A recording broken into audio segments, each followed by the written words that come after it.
morning, everyone. Hate to interrupt all the great conversation. It is good to see everybody. Welcome to Travel, Recreation, and Wildlife, the joint committee effort for this interim. If you're on a different flight, that's on a different concourse, so you're going to have to get going. What a joy to be in Travel, Recreation, and Wildlife versus corporations last week. So I'm looking forward to today. This is really good. Let's take roll. Thank you. Senator Boner. Here. Senator Hicks. Senator Jones. Senator Schuler. Representative Campbell. Here. Representative Connolly. Representative Harshman. Representative Jarvis. Here.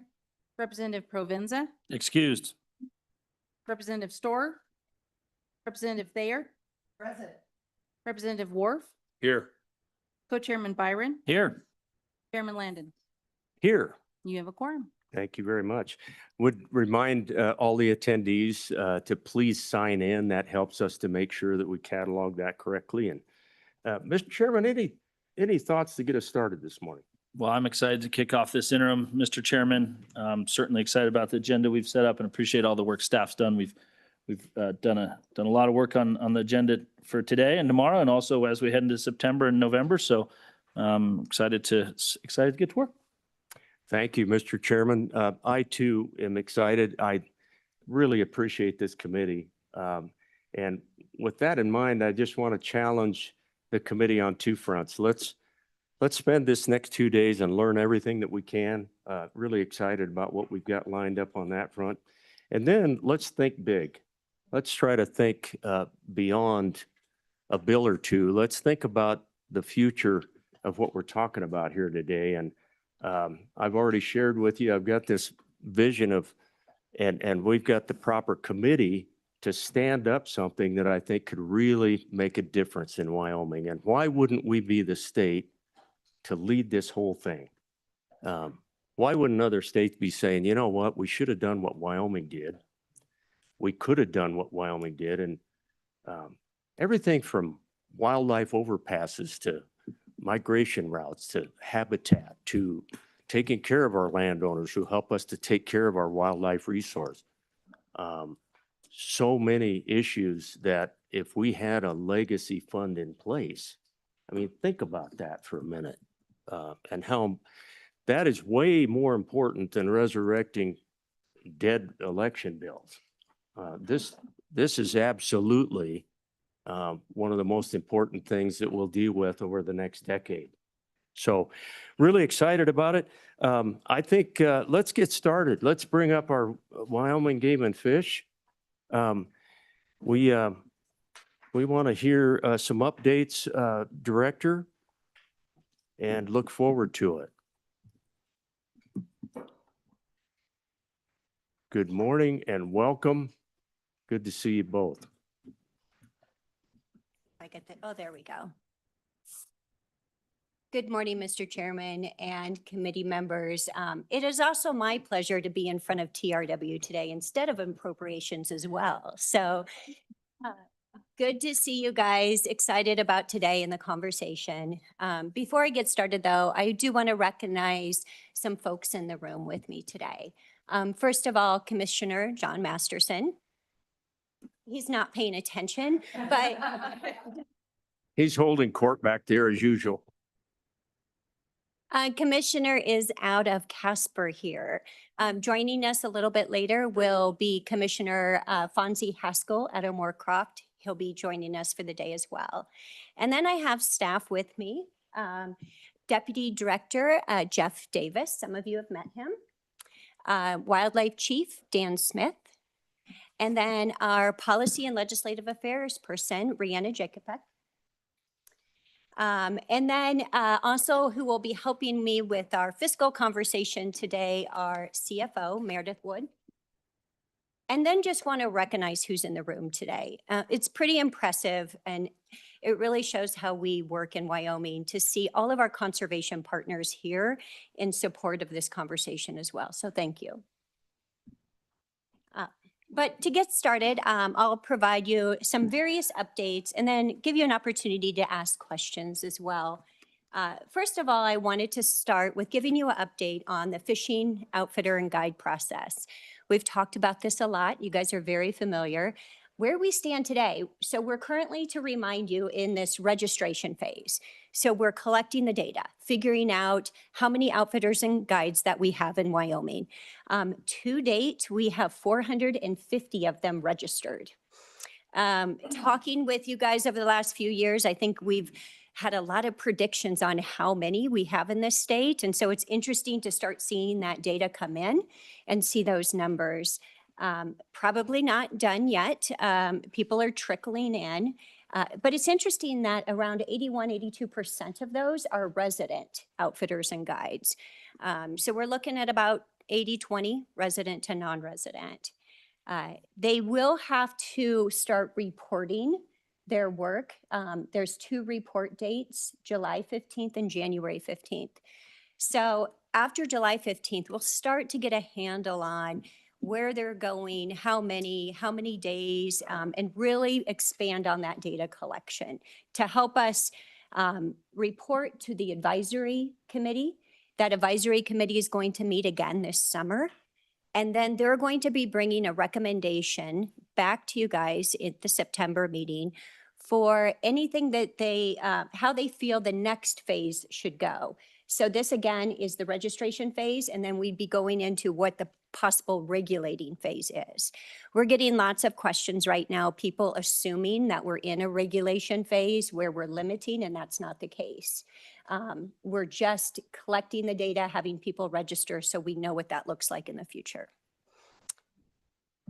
And then, of course, we've also been getting some questions on compliance. Are people registering or are they not? Hard to tell right now. And then our law enforcement, this is really going to be an education year.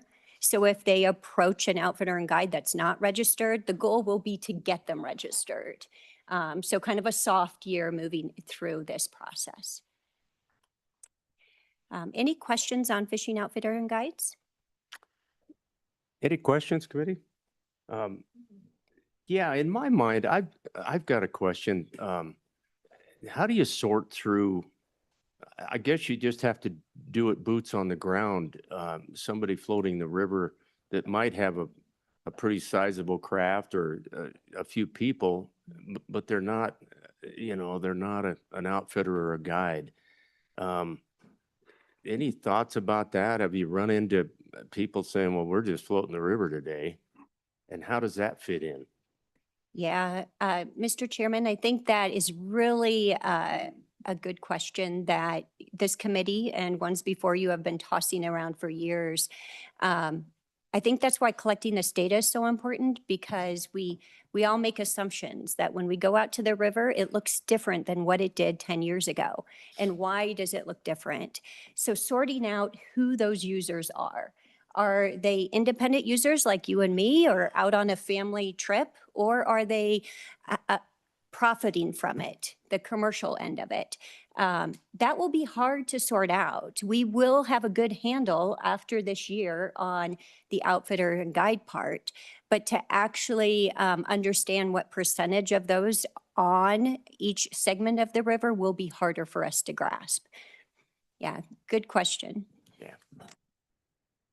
Senator Hicks. There we go.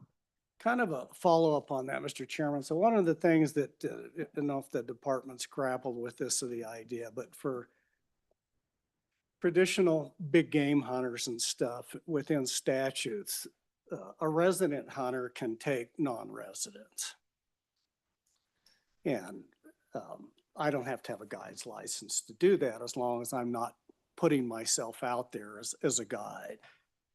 So how do you anticipate doing this when my chairman either or decides to have their family friends come up from some other state and they spend 3 days out on the North Platte floating and fishing, and then all of your other guides are calling your game warden and say, this guy's a scab.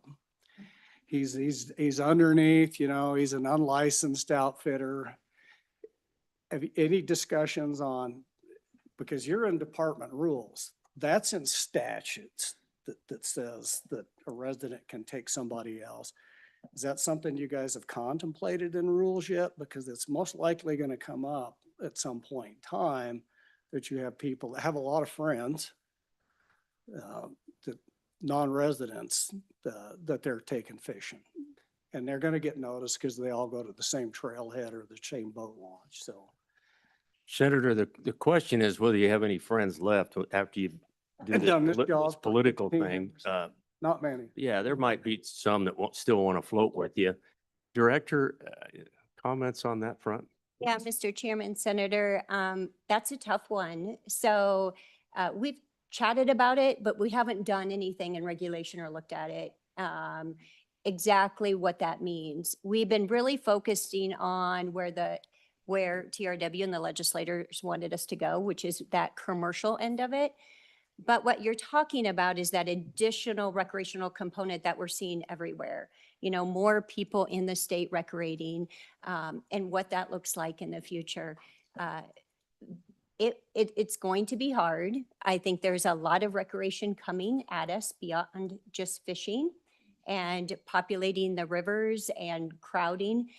We are starting to see it everywhere, and very grateful for the work that you guys did with the recreational trust fund account, because it's really shined a light on the issue. You know, COVID first did that for us, but talking about future infrastructure for recreation and what that looks like in the state is extremely important in shaping it moving forward rather than letting it run over us. An example, which I hope we never get to, in Colorado, talking to my peers down there, they have areas where they have hunters go during the day and they have hikers go on the weekends. So during the week, the hunters, and during the week. So they're separating out user groups. So you can do that with time, you can do that with space, you can do that with infrastructure. But getting ahead of that and trying to predict what that's going to look like in Wyoming in the future, I think is going to be extremely important for us. And then how the department comes into play in that. We currently, as you know, work with all different proponents in the state, whether it be oil and gas, mining, and we're also now working with recreationalists. As part of that trust fund account, county, city, who's ever putting in for that grant is required to come do a review with us to discuss the wildlife impacts. So I think that's a good first step. But I think that's something we should all be thinking about going forward and how to manage that going into the future. Yeah, good thoughts. Follow up, Senator, go ahead. Just to follow up, excuse me, because the Wyoming Outfitters and Guides they do their licensure independent of the department. And I know that's a model that we looked at. Eventually, maybe we'll get there with this. But they also have authorized 2 employees that do this, going out there and checking for illegal outfitters, right? Have you guys done any internal analysis of the department? So when this program's fully up and running, is how many people, how many additional staff or additional hours do you anticipate? One's the administrative side and one's the application side of actually checking and doing the compliance with that. And so any internal analysis on what the overall personnel cost is going to be associated with standing up this program? Yeah, Director? Yeah, Mr. Chairman, Senator, we have, and you'll probably recall we've laid out some of that in our past fiscal notes regarding this conversation. Part of that is getting the information. 450 outfitters so far, fishing outfitters and guides is telling. And then understanding what that means for us. For instance, first of all, just this registration piece, we base the fee structure of that registration on the cost for us to implement the registration. However, knowing that if the regulation piece lands with the department, that's going to be more. Exactly what that looks like, we've been tossing that around. Again, not sure where it's going to land yet. But, you know, with our game wardens across the state, it's an added duty to their plate. if we go into the regulation piece, even if it goes to a fishing outfitter board, the technical piece is still within the department to understand how it impacts the resource and experience. So we're going to spend extra time, energy, and money to understand that, to know that if there needs to be some regulation on different waterways, that's going to be extra. But then that enforcement piece is the ultimate end all that will be extra on our game wardens and staff in the area. We've kind of tossed around, do we put on extra people for that? And it's a little bit hard because these waterways are across the state. And if you spread out staff too much, then drive time is an issue. So trying to balance what that would look like of extra duties versus more people, we're still thinking that through. Yeah, good stuff, Director. Do you feel like you are going to have enough time to evaluate by the time we have a second meeting to come back for any modifications that you would recommend or anything the committee thinks we need to do to stand that up any better? Do you feel like you'll have enough of a look at it? Mr. Chairman, I think so. I think with getting the data in July, meeting again with the advisory board, getting their perspective, I think we'll have a pretty good handle on a recommendation back to you guys in September. Yeah, thank you. Further questions? Representative, go ahead. Thank you, Mr. Chairman. Just so I'm clear in my head, you talked about the 450 registered guides. So they're just registering, saying, hey, we're a guide. But we don't have anything in place similar to the outfitters where they're actually getting licensed and going through the different licensing requirements, in terms of training and education and experience. That's not in place right now.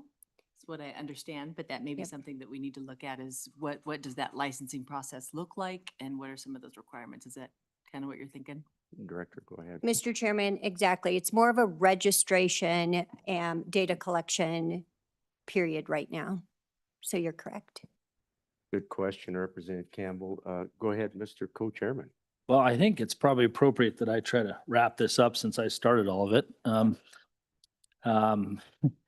think, Mr. Chairman, it's obvious we're going to hold a lot of time back in our September meeting to discuss this. And I've had the opportunity to talk to the director and just for the committee and those out there for your knowledge, the Hobbs School had a senior thesis type project, and they did a deep dive into some educational piece and some licensing pieces of professional standards. And we tried to sneak them into this agenda. It didn't work with timing, but I hope that we can hold some time back in September. They can give that presentation. And just to remind the committee, we have an advisory committee as part of the statute that we sat.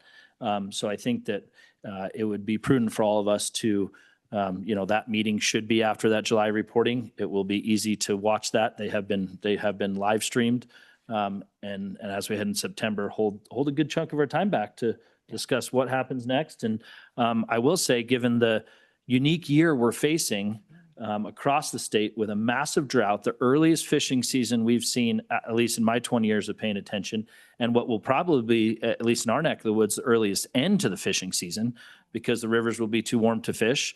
And because there won't be enough water in our rivers to use a drift boat in many ways, I think it's going to be great to get that first set of data. But I think that post July 15th data is going to be a little bit skewed because it's going to be might be the end of the season here in a month and a half. So I appreciate all the committee's questions and concerns. I think that really the point of this was to get some advice from the advisory board, spend a chunk of time in September, and hopefully we can get a couple of those students from the good university to give us part of their presentation or an executive summary. Dr. Dan McCoy was kind enough to offer that up, and we can kind of get some direction on where we want to go with this. But 450, 20% are out of state. That means 90 some odd guides registered are out of state. That's really good data to get.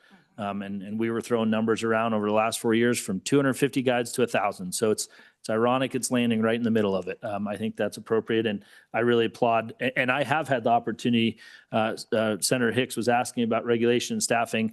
I have had the opportunity to talk to the game wardens that have been beginning to use their educational opportunities. And we had pretty low compliance from my driving around boat ramps a month ago, but I'm really excited to see the compliance we're seeing up in Northwest Wyoming. And they were a little late to the game, but the guides were and the outfitters, but seeing great compliance. And my conversations with the game wardens, they've told me it's been quite a breeze. They're checking licenses anyway. Can have a casual conversation. People get on their way. So with that, I think I look forward, and maybe we need to talk to staff. And it looks like we might have to hold a couple hours back in September for another deep dive into where this goes. No, I think well stated, Mr. Co-Chairman, and I appreciate that update, Director. I know you've got other updates to get to.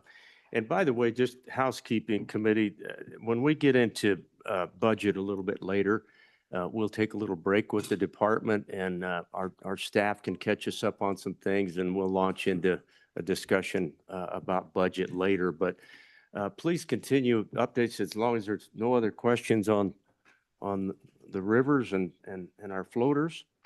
Go ahead, Director. Thanks. Yeah, I thought I would touch on, Mr. Chairman, 3 bills from the last legislative session that were filed, and just a slight update on them.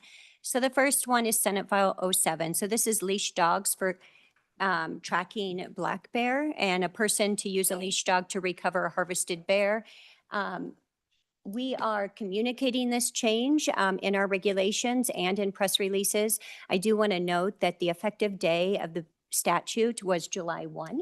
So this did not go into effect for spring bear season, which we're at the edges of wrapping up the final days, but will go into effect in the fall. So that one was pretty straightforward, just some communication needed to ensure that our hunters understood. The next one was Senate File 26. This was the property tax bill for game and fish. And we are working and have worked with the Department of Revenue in order to give the county some direction on that, what it includes and what it doesn't include. So just to remind you, it would alleviate our taxes on our 8 regional headquarter buildings, our Cheyenne office, and 1 field office that we have. We will continue to pay taxes on other assets, including our houses and our WHMAs, so our land or properties. And then thirdly, engaging in the opportunity, House Bill 78. So this was the forest health grants.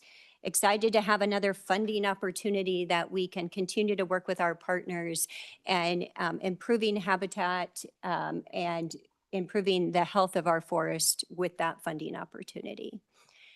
So a pretty light legislative session for us, but those 3 bills were filed and we are working through implementing. Congratulations to the committee. Especially, I thought the property tax bill was very important, and nice work all the way across to get that one through the process committee. That one I hope will provide a little bit of relief and be helpful at a time with constrained budgets. So thank you, Director. Any questions? Mr. Chairman, Senator, go ahead. one, if I may add on the forest health grant, they took applications, they closed that. We appropriated $3.5 million for that. This first year, they had 32 applications requesting $12.2 million at a matching rate exceeding, I think there was almost $10.8 million in match. So in other words, they had way more requests than there was even money appropriated. And I again, kudos to the partners with the, with the department and the other agencies. It's a big piece of all of the habitat work that we do out there. So for you folks coming back, get your checkbook out. Yeah. You need to fully fund that program. Yeah. Well stated, Senator. And I think about this all the time, but we are so fortunate, been fortunate to serve on the Wildlife Trust Committee for several years, and knowing all of the partners that we have out there and their capabilities and their enthusiasm to help do this thing, it's going to come into play as we try to set up the next decade or two. But at any rate, appreciate that review, Director. Yeah, it was good to get two or three through, and Mhm. please continue. Thank you, Mr. Chairman. I'll briefly touch on our work with our federal partners. It's been pretty quiet on some of these items, so I want to put them back in front of you to let you know that we are continuously working on them. So as you guys know, the BLM completed their sage grouse amendment. We are happy with the results. We're currently working with BLM on little tweaks and instructional memos to make sure everything is clear.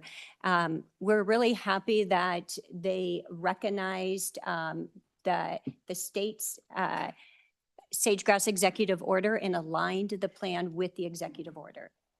More acres are protected for sage grouse and more leks are protected. But really it lines up with the Wyoming way of doing sage grouse protection, and we're excited for that.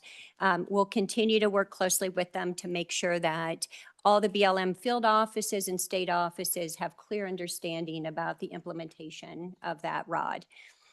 We also are working very closely with our Fish and Wildlife Service partners in the efforts to delist the grizzly bear.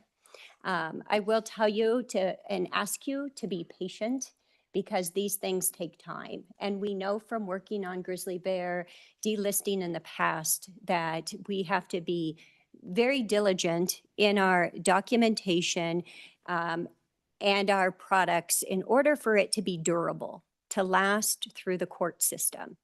So you won't see anything publicly facing regarding this till later in the year, but just know that it's a continuous work in progress. Also working with our federal delegation regarding the federal bills that would also delist grizzly bears and trying to move those across the finish line. And really just prioritizing every effort to do so, both at the congressional level, but also at the administrative level through the Fish and Wildlife Service. Takes lots of time and energy, and I'm still pretty maybe optimistic that we will see something that will be durable into the future. So lots of work happening there. We continuously work with our federal delegation to ensure what Wyoming needs to manage wildlife is in place for past funding structures. Mr. Chairman already mentioned wildlife crossings. We're excited about some potential sustainable federal funding sources for wildlife crossings that therefore will allow us to do more of those large projects. Our top one right now is Highway 26 outside of Du Bois. However, you know, Wyoming is small and it's hard to come up with a funding source all on our own. So needing that sustainable funding source for crossings is extremely important to us, and we're getting closer and closer to that. And then just to wrap up today, I just wanted to close with a point that hopefully you guys will get out and enjoy the outdoors. The weather is starting to get nicer, but June 6th every year is our annual free fishing day. And we have over 14 events that we are participating in and partnering with cities, counties, a lot of NGO groups across the state in order to get folks out fishing, get them exposed, and hoping to make them lifetime anglers. So put June 6th on your radar if you don't already have it on there. Thank you, Mr. Chairman. I'll stand for any questions. Thank you, Director. Really appreciate it. Committee, any questions over what the director has brought to us or anything, any questions? Senator Boner. And pull those microphones good and close, you guys. We have people out across the state listening in, and we want to make sure that they hear everybody, so. Okay, thank you, Mr. Chairman. Going back to grizzly delisting, you mentioned, I appreciate you want it to be durable. It seems like all it takes is one judge to undo all that effort. But I'm also wondering, once we get, say, the administrative fix in place, how easy is it for a different administration to come in and just wipe it away on day one?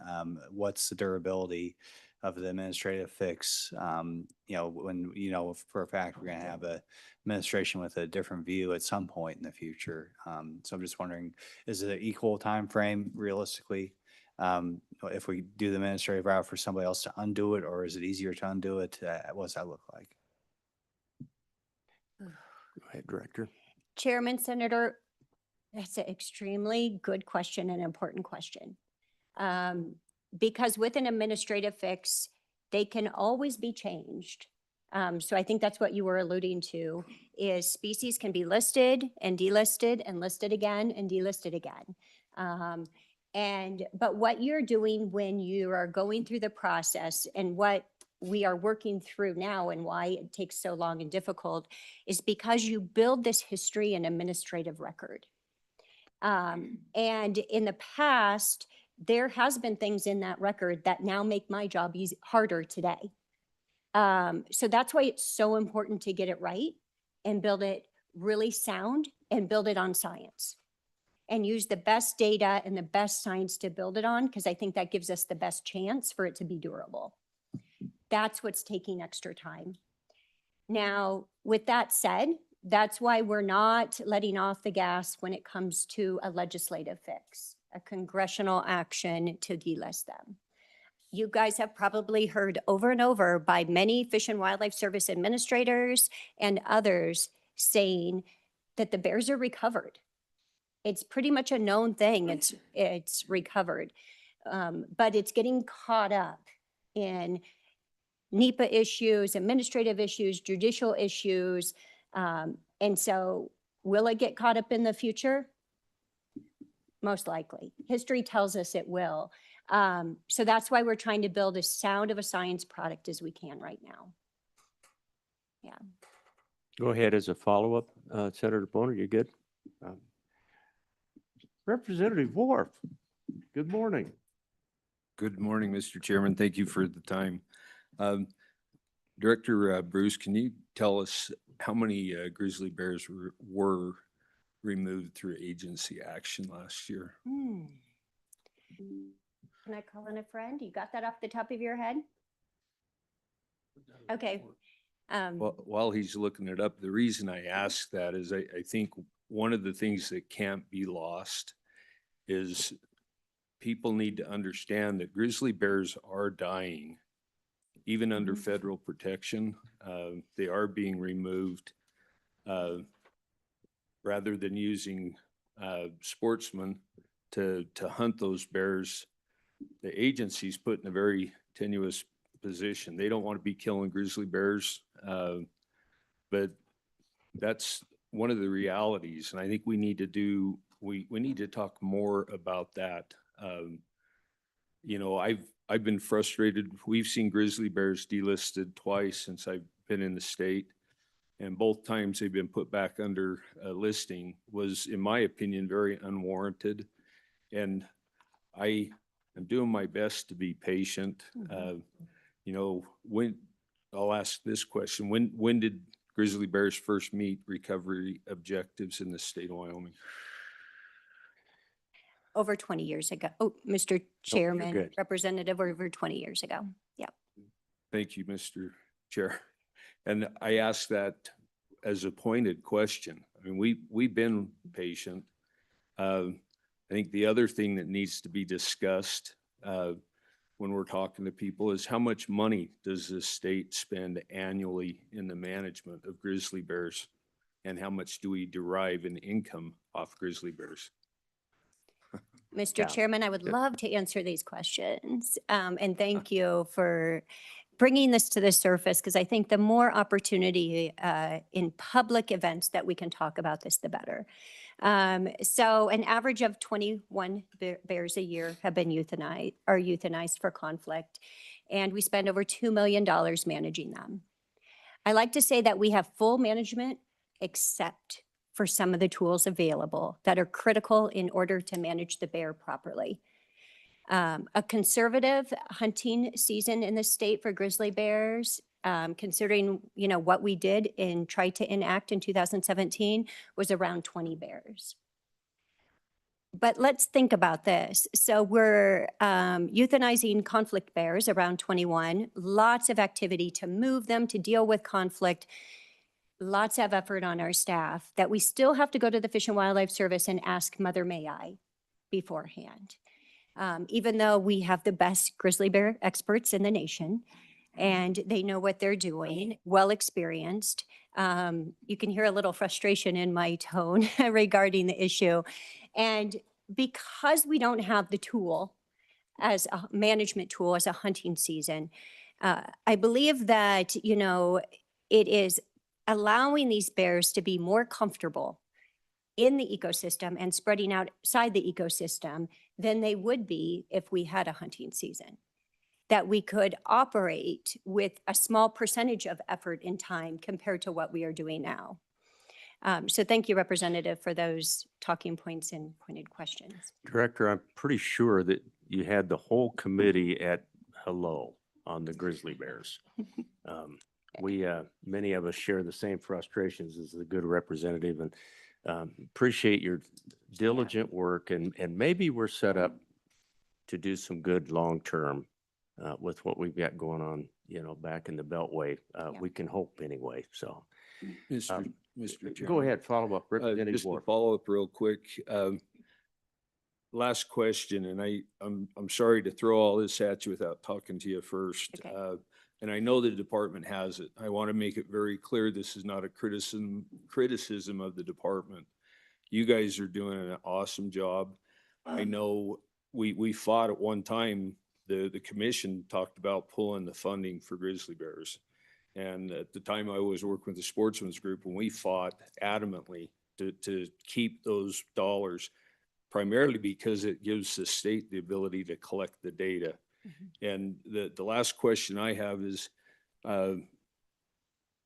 it factually true that because of the density rates inside the recovery area, that grizzly bears are expanding beyond their recovered habitat that the state set aside for recovery? Director, go Mr. ahead. Chairman, Representative, yes. So they are expanding outside the recovery area. Every single year they have been. Last year, we did see a pullback a little bit, and that's because of carrying capacity and habitat not being there.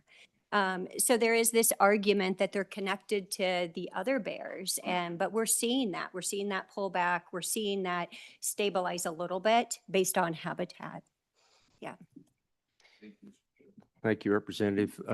Anything else? Representative Conley, go ahead. Good morning. Thank you, Mr. Chairman.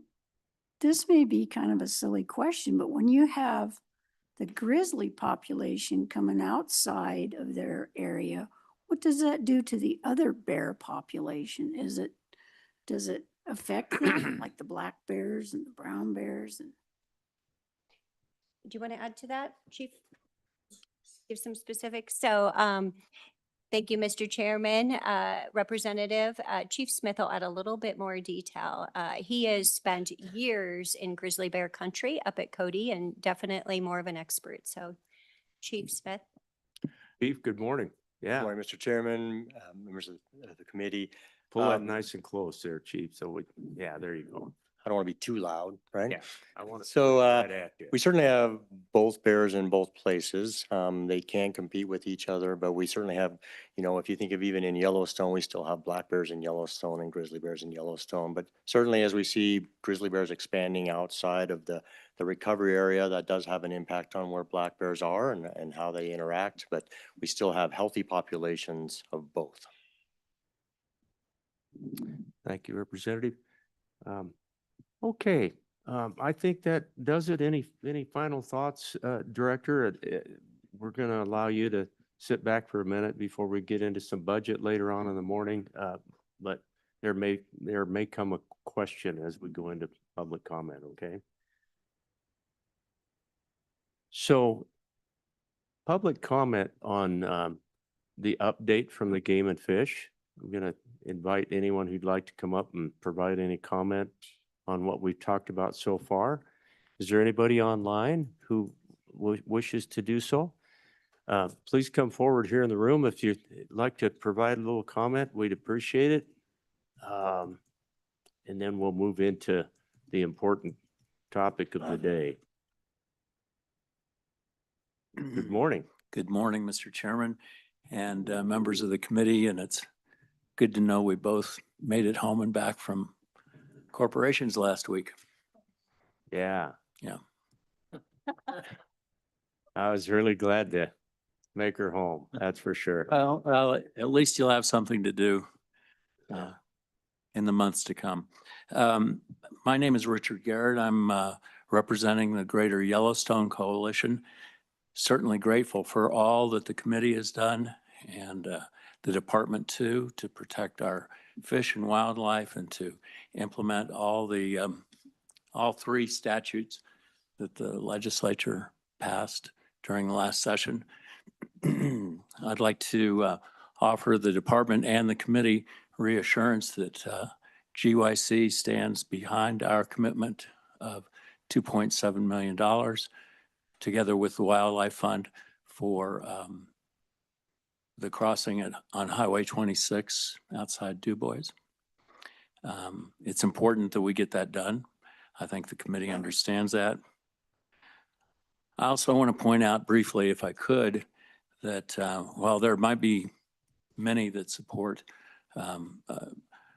revocation of the roadless rule, and certainly understand some of those reasons, there are some very strong reasons that roadless areas contribute to the welfare of wildlife in our state and to our watersheds too. Yeah. It provides critical habitat for a variety of species, not just the grizzly.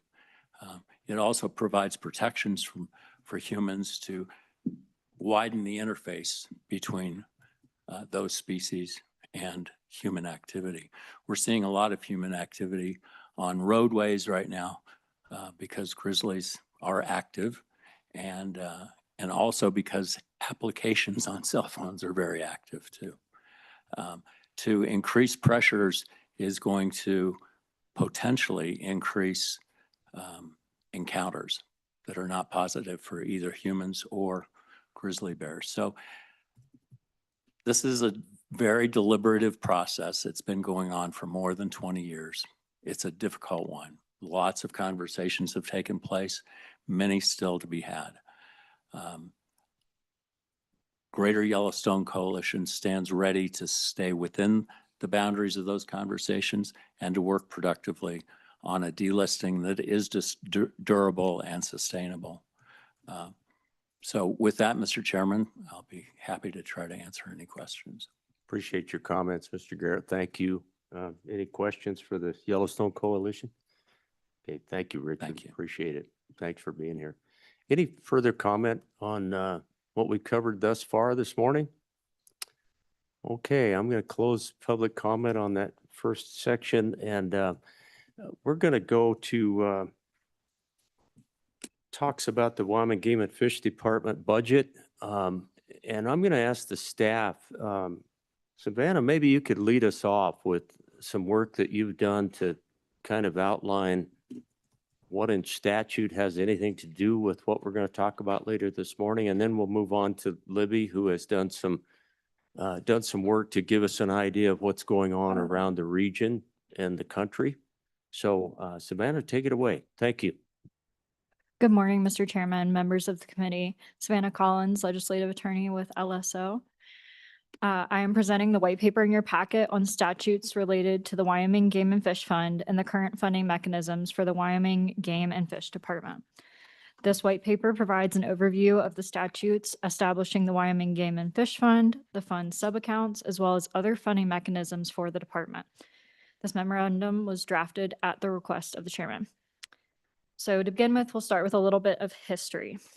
In the late 1800s, an Office of State Fish Warden and Office of State Game Warden were established in response to concerns about overharvesting and exploitation of Wyoming's wildlife resources. Growing game and fish populations throughout the state led to the creation of the Wyoming Game and Fish Commission in 1921 to provide better monitoring of these populations. The Wyoming Game and Fish Department was also created by statute at this time to carry out commission policy and be the public-facing side of the commission. From 1921 to 1937, the department and commission received state funding to carry out their wildlife management activities. Then in 1937, the legislature authorized the department through the commission to implement a user fee funded budget. This meant that the department and commission would now largely be funded by a variety of fees, such as hunting and fishing license fees and other sources rather than direct state funding. Since then, the department has been operated primarily as a fee-funded agency with some general fund appropriations for specific programs and capital construction. General fund appropriations did reappear from 2005 to 2016 for specific programs. In 2005, $2,518,570 was appropriated for veterinary services and sage grouse protection and planning. Then in the 2016 budget for the 2017-2018 biennium, $10,748,886 was appropriated for 5 programs for aquatic invasive species, veterinary services, sage grouse protection, wolf management, and comprehensive wildlife conservation strategy. Overall, from 2004 to 2014, $44.1 million was appropriated for capital construction. In 2017, general funds to the commission were reduced in the supplemental budget, and 2017 House Bill 288 increased hunting, fishing, and trapping license fees administered by the department in response. In 2018, the legislature enacted a law repealing requirements for the commission to submit general fund budget requests to implement specified programs and for the department's participation in the state employees group insurance plan. Currently, the department has annual expenditures of approximately $100 million and projected revenue of approximately $107. Wyoming statute provides that the commission shall govern its financial policies, subject to the governor's written approval of its budgets and legislative review under Wyoming statute 9-1011D. Statute further directs the commission fix the budgets for the operation and maintenance of the department and its divisions for each fiscal year, and to submit budget estimates for the following fiscal year. Because of these statutory and practical differences, the department is sometimes colloquially referred to as an off-budget agency. Turning to current sources of funding, in 1939, the Wyoming Game and Fish Fund was established in statute. All revenue received by the commission or department is deposited into that larger fund.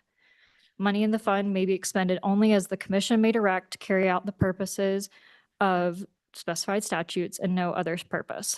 The only express exception allows the legislature to appropriate from the fund amounts necessary for the expenses of an authorized legislative committee studying matters relating to the commission or department. The commission directs where the funds shall be expended from the fund and a variety of accounts and sub-accounts within the larger fund. The commission can also designate how much of the fund to invest in equities under Pool A. Wyoming statute 23-1-501C establishes an account within the fund to collect revenue from resident lifetime game bird and small game, resident lifetime game bird, small game, and fishing, lifetime archery, and resident lifetime fishing licenses sold. The commission may make annual transfers of up to 6% of the total balance of this account into the larger fund. There are 2 trust accounts created by statute within the fund. The first, under Wyoming statute 23-1-501D, establishes a trust account for the purposes of gifts such as grants. The department may expend funds from the account for any authorized purpose, subject to any conditions placed on the gift by the donor. These conditions may also include earmarking the funds for the Access Yes program or the Game and Fish Trust Fund corpus. The commission is statutorily required to keep a public record of the gifts made to this fund and who the donor was. The second trust account is an inviolate, permanent, or perpetual trust account under Wyoming statute 23-1-501F. This account shall be invested by the state treasurer as authorized by law and in a manner to obtain the highest net return possible, consistent with the preservation of the account corpus. The account is funded through appropriations by law and by gifts from any source. Earnings from these investments are credited to the fund and are to be expended at the direction of the commission as provided in Wyoming statute 23-1-501B. Turning to access easement accounts, Wyoming statute 23-1-501E creates an account for the purchasing of access easements to provide access to public and private lands.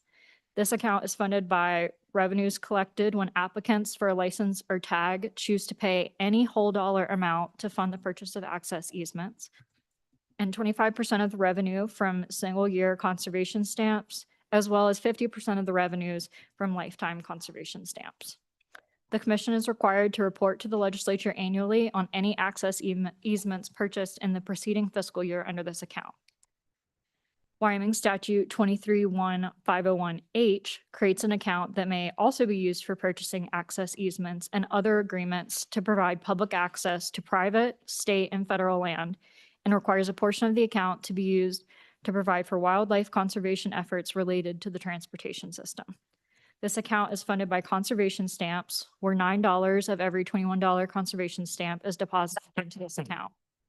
At least 85% of this account is designated for purchasing access easements or other agreements to provide public access to private, state, and federal lands, and no more than 15% of the account is designated for wildlife conservation efforts related to the transportation system. The commission has a similar reporting requirement to the legislature as the access easement account under 23-1-501E. Wyoming Statute 23-1-501G establishes an account to be used for the prevention, surveillance, containment, and direct and indirect costs associated with the administration of the Aquatic Invasive Species Program. This account is funded by annual watercraft registration fees. Wyoming Statute 23-1-302A3 authorizes the commission to acquire lands and waters for the purposes of rearing wildlife, managing wildlife, and providing for places where the public may hunt, trap, or fish in accordance with law. Then Wyoming Statute 23-1-502 outlines the general financial policy of the commission. The commission's authority to create obligations or debts of more than 20% of its anticipated revenue for the coming fiscal year is limited. Any debt that the commission takes on must then be paid off within 2 years. And the commission is required to submit an annual report of its official transactions and audit reports and the conditions of Wyoming wildlife in accordance with Wyoming Statute 9-1014. The department also sells free and reduced price licenses for specified license pursuant to statute. I'm going to list these in a much more approachable way than the statute with each of the little titles for you. So lifetime fishing licenses for resident disabled veterans, those are sold at 50% of the regular cost. Resident daily fishing licenses for any resident who is on active duty in the U.S. military deployed to a combat zone who is on leave receives a free license. Non-resident youth game bird / small game license, resident and non-resident youth deer licenses, resident and non-resident youth elk licenses, resident and non-resident youth antelope licenses, and resident and non-resident youth archery licenses. The department's chief fiscal officer submits to the state auditor an annual report with a payment request for the number of licenses of each type sold or issued, multiplied by the difference between the amount received by the department for that license and the cost of a full price adult license corresponding with each type of license sold or issued. The state auditor then transfers to the fund the amount claimed on the payment request from the funds appropriated for the program under the biennial budget. As part of the 2021-2022 Step 2 COVID reductions, recoupments for these licenses were removed from the state auditor's budget. A budget request was made by the state auditor in 2025 for the 2027-2028 biennium to include one-time general funding for recoupment, but the Joint Appropriations Committee did not include the request in the 2026 budget bill. Now turning to fees, which make up the large part of the budget. As stated earlier, the primary source. Savannah? Yes, sir. Let me interrupt right there and see if the committee has any questions thus far. Great job of covering things up to this point, and I think you just indicated you were going to move into federal funds. I was moving into fees next, Mr. Chairman, but I'm happy to take questions now. Oh, okay. Anything, committee? Are we good? Okay, thank you. Keep going, Savannah. Absolutely. As stated earlier, the primary source of funding for the commission and the department is from the sale of licenses. The last increase in license fees was in 2023 when the legislature amended several non-resident hunting fees. The following is a high-level overview of the statutory range of prices for the various licenses and when they were last updated. A licensed selling agent shall also charge a fee of $2 for each license sold and 50 cents for each stamp or permit sold in addition to the prices listed below, unless directed otherwise by law. For more specifics, please see Appendix B, and I would refer to Director Bruce and Chief Fiscal Officer Meredith Woods and the department for any more specifics. Regarding hunting licenses, the lowest amount charged for a hunting license is $7 for a resident daily game bird / small game license, and the highest amount is $7,500 for a non-resident grizzly bear license. For big game, the most recent increases were in 2023 to non-resident licenses, and for trophy game, the most recent increases were in 2017 to both resident and non-resident licenses. Fishing licenses, the lowest amount charged for a fishing license is $3 for a resident youth fishing license for a resident between the ages of 14 and 18, and the highest amount charged is $309 for a resident lifetime fishing license. Fishing license fees were last increased in 2017 for both resident and non-resident licenses. Regarding trapping and fur bearing licenses, the lowest charged is $6 for resident youth trapping license for residents younger than 17 years old, and the highest charged is $721 for a non-resident taxidermist license. The licenses were last increased in 2017, and the Pioneer resident trapping license for fur bearing was added in 2021. For conservation stamps, there are only two types of conservation stamps, single year and lifetime. Single year stamps sell at $21 and lifetime conservation stamps sell at $185. These prices were last increased in 2017. Mr. Chairman, I am now turning to federal funds if you have any questions. Any questions, committee? I've got a question on the conservation stamps. Where does that, does that money go somewhere else? Is it invested in one of the trust accounts or do you know that, Savannah? Mr. Chairman, I would defer to the department on those specifics. Those are not readily available off the top of my head, but there are greater minds in the room who can answer that for me. Okay, we'll get to that a little bit later. Thank you. Please continue, Savannah. March us on through the rest of this funding picture, and then we'll get on to a conversation about what's going on in the rest of the world.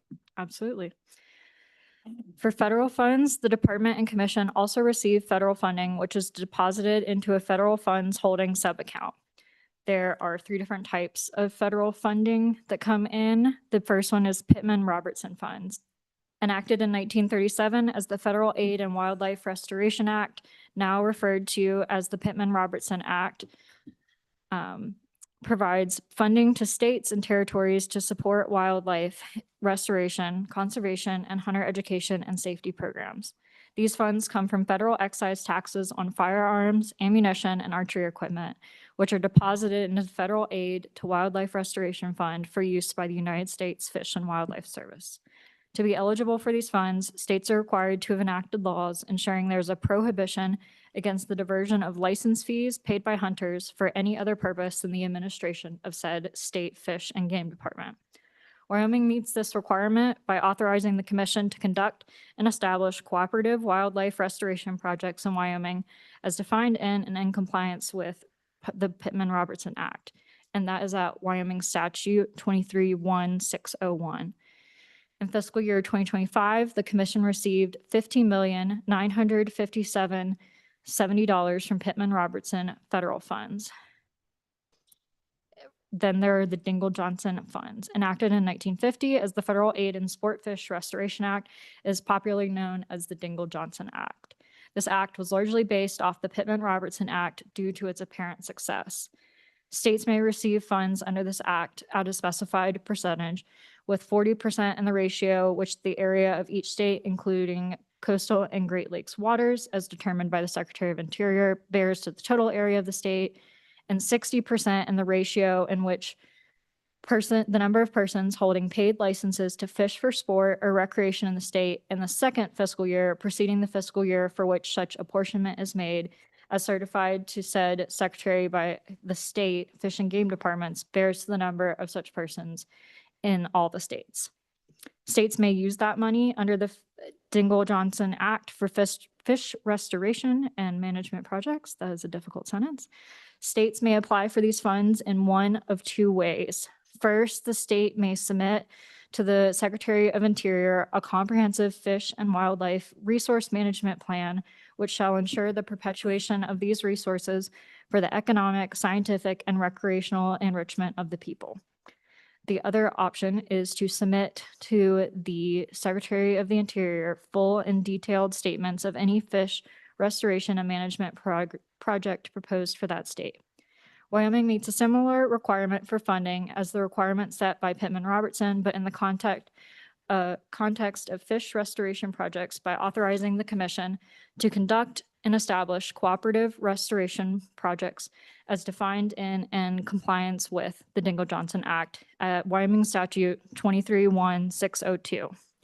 Funds are generally not available until a project has been completed, except in the case of projects involving research relating to fish. In fiscal year 2025, the commission received $4,020,367. The final type is state wildlife grant programs. The United States Fish and Wildlife Services Office of Conservation Investments distributes funding to the fish and wildlife agencies in states, territories, commonwealths, and DC through the State Wildlife Grant Program. Since 2000, Congress provides a yearly appropriation to be distributed to support proactive wildlife conservation, such as research, surveys, and species and habitat management. Wyoming received $552,727 in 2025 for these projects. And I will stand for any questions. Savannah, thank you. And I want to commend you on that report and thank the department. I know they played a big role in providing the information you needed. But this is as comprehensive as I've seen. So really, really appreciate it. Committee, any questions regarding all of the funding sources for the Wyoming Game and Fish? Senator Hicks. Yeah, Mr. Chairman, Savannah, when you went through that, I believe it was 2 years ago or 3 years ago, we allowed the department to move part of their reserves from the agency pool into Pool A, and I didn't see that. Well, it's not a fee or a license. The idea was there to generate a higher rate of return, more revenue for the department and stuff. Is that something that you could find that too and supply it? Because it is part of the source of revenues, and the director's saying they got it. So, Mr. Chairman, I just want to make sure we capture that because there may be some other opportunities as we explore this with some of these other trusts and stuff. So, No, that's a good reminder, Senator. And Savannah, any comments on that front? Did you run it across or know about? I believe in, Mr. Chairman, I believe in my review of the materials that the department does an excellent job of capturing that information. So I believe they will have that shortly. Mr. Chairman. Okay. Brian, I'm looking all over the place. What are you doing over there? Brian? Yeah, Good morning. Not in my usual spot, Mr. Chairman. So Mr. Chairman, Senator Hicks, as of the end of fiscal year 2025, I believe there's about $49.5 million that was in Pool A for the Game and Fish Fund. I think the market value at the end of that year was 52.6. So about, I think, a $3 million in investment earnings for that Pool A. That is, I believe, the amount attributable to the Game and Fish Fund. The trust account has, I believe, around 36 million that's in Pool A. And I believe the entirety of that account per statute must be invested in Pool A. Thank you very much, Brian. I'll know where to find you next time. As I said, Mr. Chairman, greater minds in the room. so, Mr. Chairman, I'm just Senator? wonder why they kicked Brian out of the club down here and sent him down there to. Yeah, might have been more than a coin flip, but anyway, thank you, Brian. Really appreciate that. And we'll hear from the department later too. So any other questions, thoughts, interjections to the information provided by Savannah this morning? Okay, I think let's move into the next piece of work by our staff. Much appreciated all that they put in to try to give us the foundation for some conversations today, including Libby, the work that you did on what's going on in some other states out there. So take it away and present to however you think the best way, stay at a fairly high level maybe, and just give us an indication of what's going on. Absolutely. Mr. Chairman, members of the committee, my name is Libby Miles, Associate Research Analyst at the LSO Division of Research and Evaluation. Today, I'm here to present a research memo regarding Game and Fish Department supplemental funding sources in other states. Should be material 3-1 in your materials packet. So to begin, most states have a standard user pay public benefit system, meaning that these agencies are primarily funded through the sale of hunting and fishing licenses and fees, not necessarily general fund revenue. However, some states are. Each state does have a unique combination of revenue streams to meet the needs of the agency. So this memo includes information on the New Mexico Land of Enchantment Legacy Fund, Oregon lodging tax distributions, and Utah's wildlife management area access restrictions. The memo also surveys other revenue streams such as general sales tax distributions, outdoor recreation gear tax distributions, and the utilization of lottery funds. To begin with New Mexico's Land of Enchantment Legacy Fund, it was enacted in 2023 with an initial $50 million appropriation from the general fund, followed by another $300 million appropriation from the general fund in 2024. This fund creates a permanent fund and an expendable fund. The permanent fund transfers 5% of the average year-end market value over the 3 previous calendar years to the expendable fund to be distributed directly to agencies, 22% of which is distributed directly to the Department of Wildlife. And in fiscal year 2026, the department received $4.3 million. Moving on to Oregon's lodging tax. In 2026, Oregon increased their state lodging tax from 1.5% to 2.75%, with the additional 1.25% to be distributed directly to agencies for conservation efforts.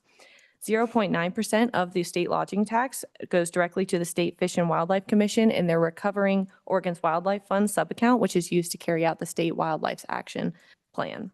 The full breakdown of the distribution is Table 2 on page 4, and the legislative fiscal analysis estimates a $4.3 million increase to the subaccount in the 2025-2027 biennium. Moving on to Utah's wildlife management area access restrictions. In 2025, the legislature passed House Bill 309, requiring hunting or fishing license to simply access wildlife management areas within the state.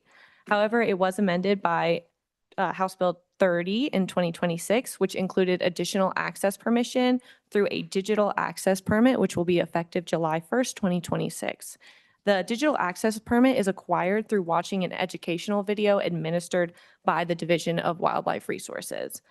Currently, this only applies to certain WMAs in the state, depending on the county's population. However, it will roll out to all WMAs in the state by July 1st, 2028. If there's no questions, I'll move on to other revenue streams. So first was the increase in sales tax. For an example, Arkansas increased their sales tax by 0.12%, 45% of which goes to Game and Fish Commission's Game Protection Fund.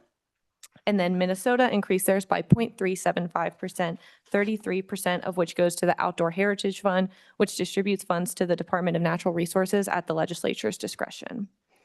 Moving on to outdoor recreation gear tax.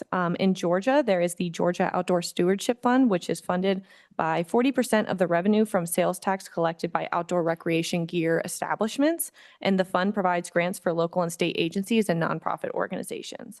And in Texas, 93% of the sales tax on sporting goods is credited to the Texas Parks and Wildlife Department directly. Lastly, we have lottery fund utilization. An example would be Colorado. Their Parks and Wildlife Department receives 10% of the net proceeds of their state lottery. They also receive a share of those received by the Great Outdoors Colorado organization. About 50% of what's received by them goes back to the Parks and Wildlife Agency in Colorado.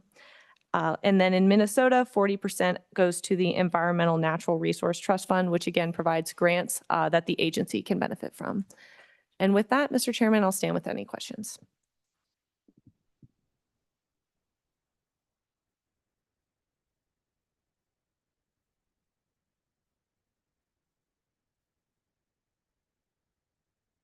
Those two reports, anything else you would like to add before we give the Game and Fish the opportunity to come up and walk us through their fiscal world?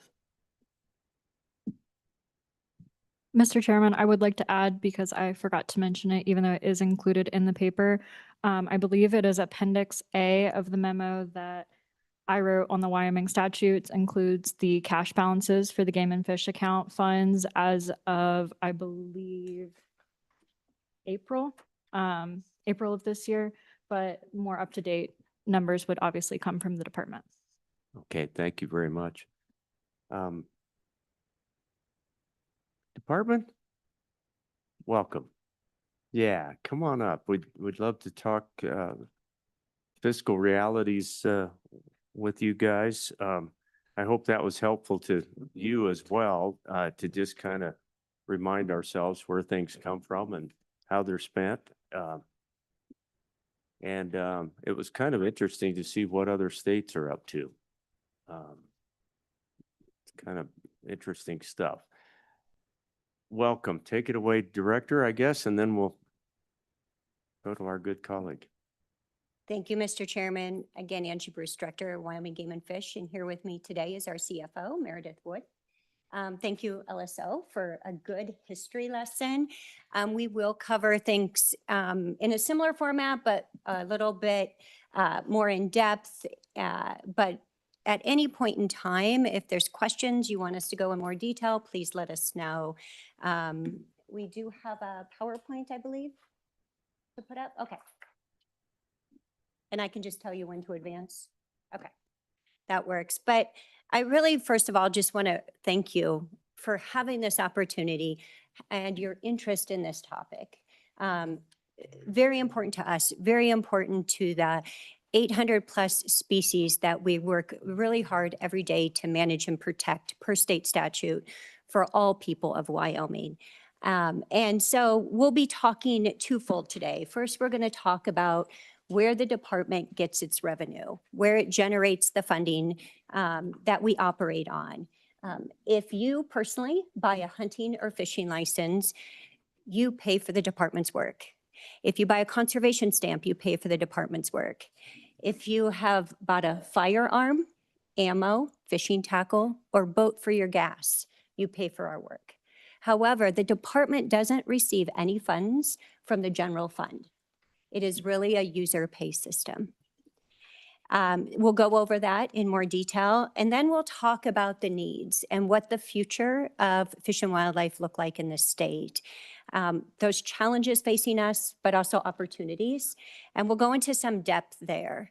And after the legislative session with Mr. Chairman talked about, let's do something epic. So we challenged our staff to think big. And you'll see that in the numbers in here when we start to talk about needs. We really tried to think big with that direction in mind.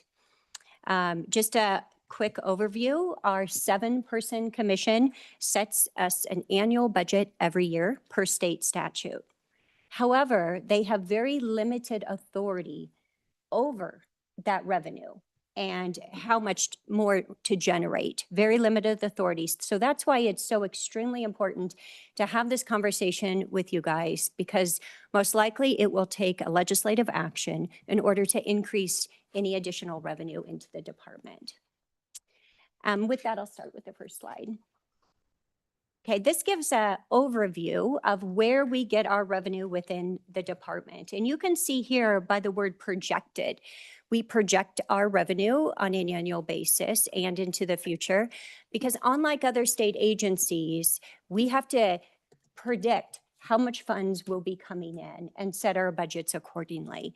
We are not handed a state budget like the other agencies. We're solely responsible for those inputs and outputs of our budget. So you can see here that the license, hunting and fishing license, preference points, et cetera, make up 60%. Federal aid, which LSO described, PRDJ, we'll go into it in a little bit more detail, is right there at 21%. Grants, interest on those accounts, like Senator Hicks talked about, and other various details on where we generate revenue we'll go into as well. This is an overview, sort of a quick snapshot of our income. Next.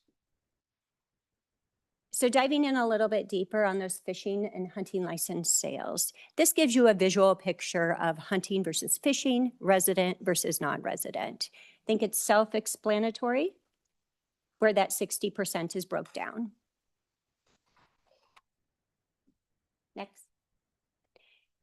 Just a point of interest, committee. I'm sure everyone has found it and is on it, but that is contained in your packet and it's on the legislative website. that's a little difficult to read up on the screen, the big screen. So if you don't have it on your computer screen, you can do so. So thank you, Director. Please Yeah. continue. Thank you, Mr. Chairman. The next slide talks about that history of those fees and when those increases occurred over time. The LSO document also walks through that. This is sort of a snapshot for the last 45 years. And you can see through there, a couple of things I would like to point out to you though. Look at the first line, 1980. There were 75 products, so different types of license available. Today, if you look at 2024, 175 products. Quite interesting. And so I really wanted to point out too, we have various increases over the years. 2008 though was our last across the board increase. So it's been quite some time, not quite 20 years since we've seen across the board increase. And then we've had various increases since then.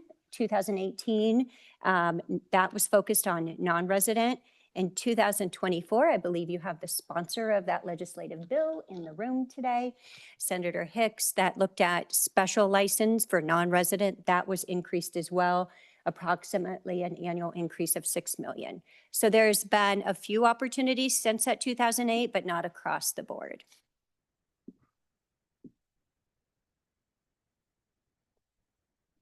And so the next slide, we'll go into what we call federal aid, or that Pittman-Robertson-Dingell-Johnson Act that came into place 1937. Pretty historical feat. All the states across the nation receive a portion of these funds. And this is where, this is a tax on those firearms, the ammunition, archery equipment, electric fishing motors, fishing equipment, boat fuel, etc. Fishing lures. And it's based on a formula, land mass and number of licensed sales. And it's a reimbursement to the department. We spend it up front. We have to match it 25%. We pull in 75%, and then we get reimbursed for those activities that qualify. To give you a little bit of history of how that varies, it does vary drastically throughout history, depending on the sales of those items I mentioned. Next slide. And you will see that there's some significant points in history. During the Obama administration, we saw a huge increase. Whenever there seems to be a sort of fear or risk that different sales will slow down from, say, firearms, we will see a large purchase happen, and therefore we will see that increase over time. It usually, though, doesn't happen that year. It's a year or two delay that we'll see that. But you can see that in 2026, that income was just under 16 million for PR, but it was much higher in 2015 at 20 million. So definitely we have to predict what that income will be, and it varies quite drastically from year to year. It can. Senator Hicks, did you have a question? Go ahead.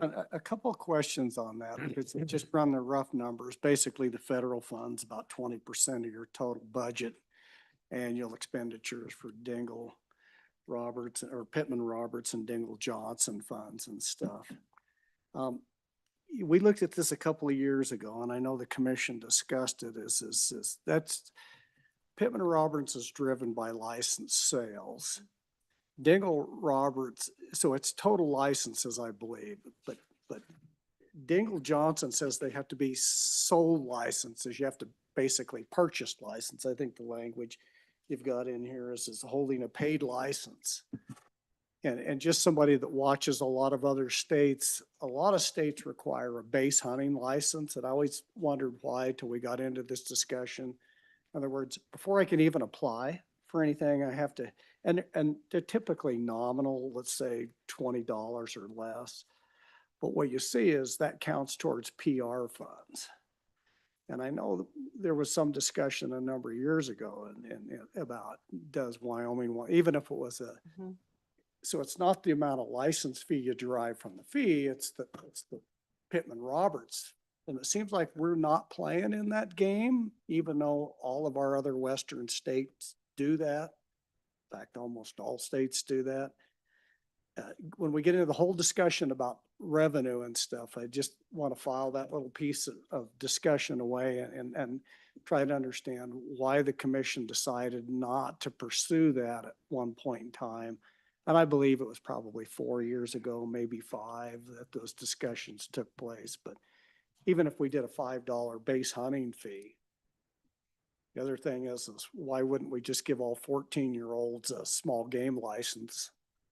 You know, basically, we're in an arms race with all these other states for Pittman-Roberts funds, and we're not keeping up with the way the games are being played to leverage those funds. But I'm sure the department probably runs some analysis, but it's a source of funds out there. And the question I've had is why are we not doing that? Not a discussion for right now, just to file away as a No, revenue rate. Senator, I didn't think about that until we had that conversation in the Senate offline. And I appreciated you catching me up to speed on that. In addition to that question, Director, can you add to it, when we give licenses to those 65 and older and our veterans, and so we've got many categories of licenses that we essentially give away. Are those still, can we still count those for these Roberts and Dingo funds or not? Go ahead on both fronts. Yeah, thanks. If I may, Meredith Wood, CFO, Game and Fish. No, we cannot. We have to have a minimal fee. The lowest license we can count are the ones that sell for $2. And it's not total licenses, it's licenses held by a unique holder. And they can have a hunt license and a fish license and be counted on both sides.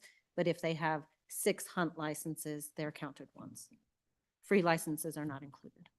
So when the legislature started giving these away, if we would have just thought about charging our senior citizens $5, probably would have come out better for the state of Wyoming, wouldn't it?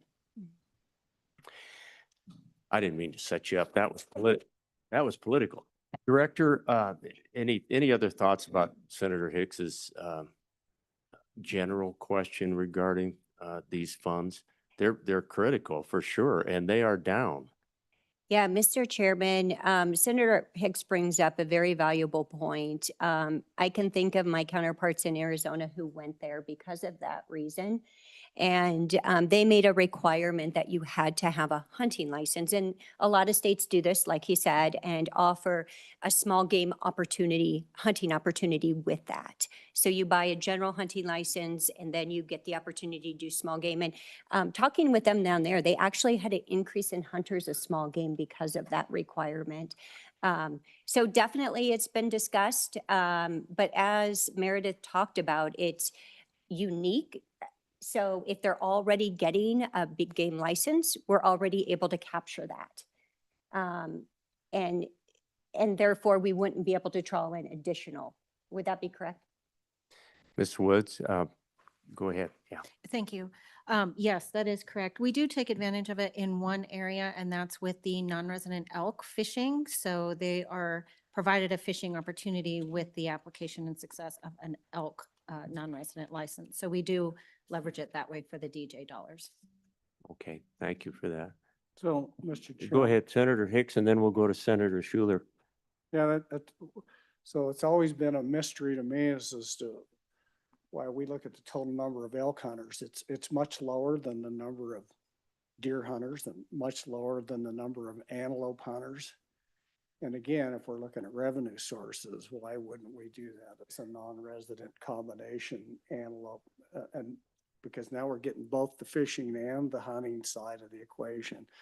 I just think we're gonna have to get creative and look at these. But so what's the rationale of doing it for elk, but not deer and antelope? And when we could actually account for those, and the number of fishermen days is absolutely negligible. There's not a lot of fishing in the Red Desert where most of the antelope are, but I'm just saying.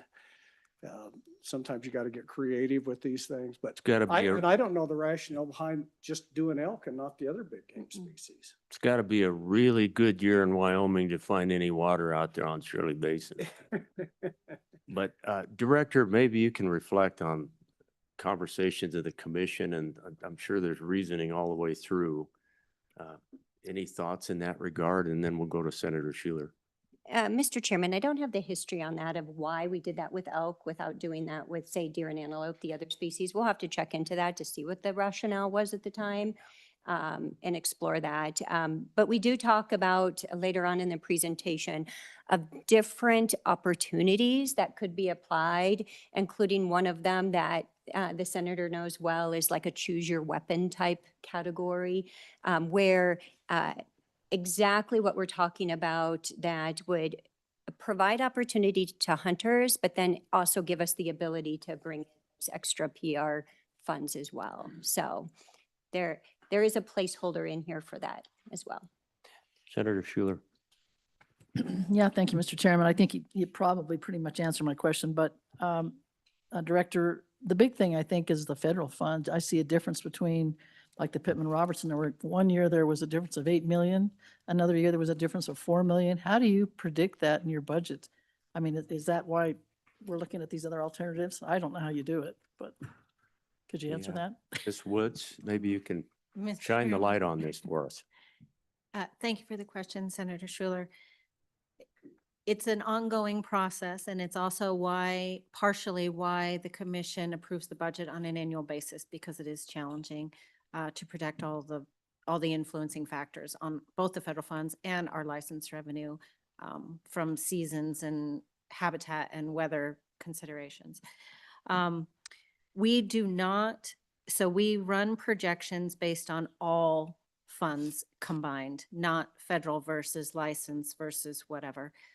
And so we monitor it very, very closely to ensure that we have cash balances to cover any overages. And hopefully we're on the other side of the coin there, but it is consistently looked at and ran through models and everything else. I will say in that chart, the 2026 numbers, those are still preliminary numbers, so there will be an adjustment there and an increase.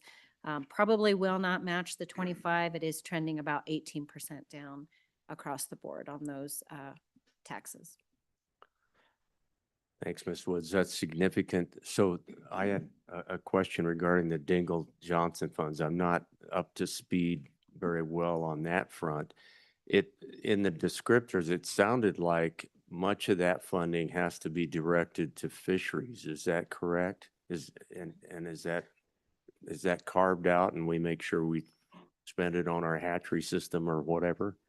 Mr. Chairman, that is correct. Dingle Johnson is for the sport fish restoration side of things. So it includes anything aquatic habitat, propagation. It does include aquatic education. Law enforcement is not an eligible activity under either of the acts. So that is a big consideration for us. And it does require in Dingle Johnson that 15% be reserved for boating access opportunities. So we put that 15% to enhancement or the implementation of new boating access opportunities. Mhm. Okay. Can some of those funds be used in the many great projects that we do through the Wildlife Trust? Because I know the Game and Fish plays a big role on many of those. Mr. Chairman, Almost all. if I may, Savannah mentioned there are 2 ways to utilize PRDJ funds, and one is under what they call a project by project model, which is a heck of a lot more cumbersome and administratively laborious, I guess, for the agencies. The other one is this comprehensive management model, which Wyoming Game and Fish is one of 5 agencies in the entire country that uses this model. And what it allows us to do is leverage a cost accounting structure that we can plan any and all projects as necessary without considering necessarily the funding source, because it washes out in the end. I guess short answer is yes, we can. We can use these boating access dollars as well as PR dollars for habitat projects, both on the aquatic side and the terrestrial side. Oftentimes, are leveraged or matched to some WWNRT applications, for example, or other federal funds, not really a match requirement there. We have to match it with non-federal dollars, but Okay. yes. Thank you. Okay, Representative Worf, and then we'll let the director keep going. Thank you, Mr. Chairman. Doesn't the Pittman-Robertson money also encourage the promotion of shooting sports, building ranges, maintenance and stuff like that in the state as well? Ms. Wood? Mr. Chairman, Representative Worf, shooting ranges and shooting sports and hunter education is an eligible activity utilizing PR dollars, again, with the CMS model that the department, the Wyoming Game and Fish, is able to leverage. We have other funds set aside for those purposes rather than use the federal funds because frankly, the strings that come attached with those long-term in those types of activities is just not very conducive for us administratively to enter into. But yes, it is an eligible activity.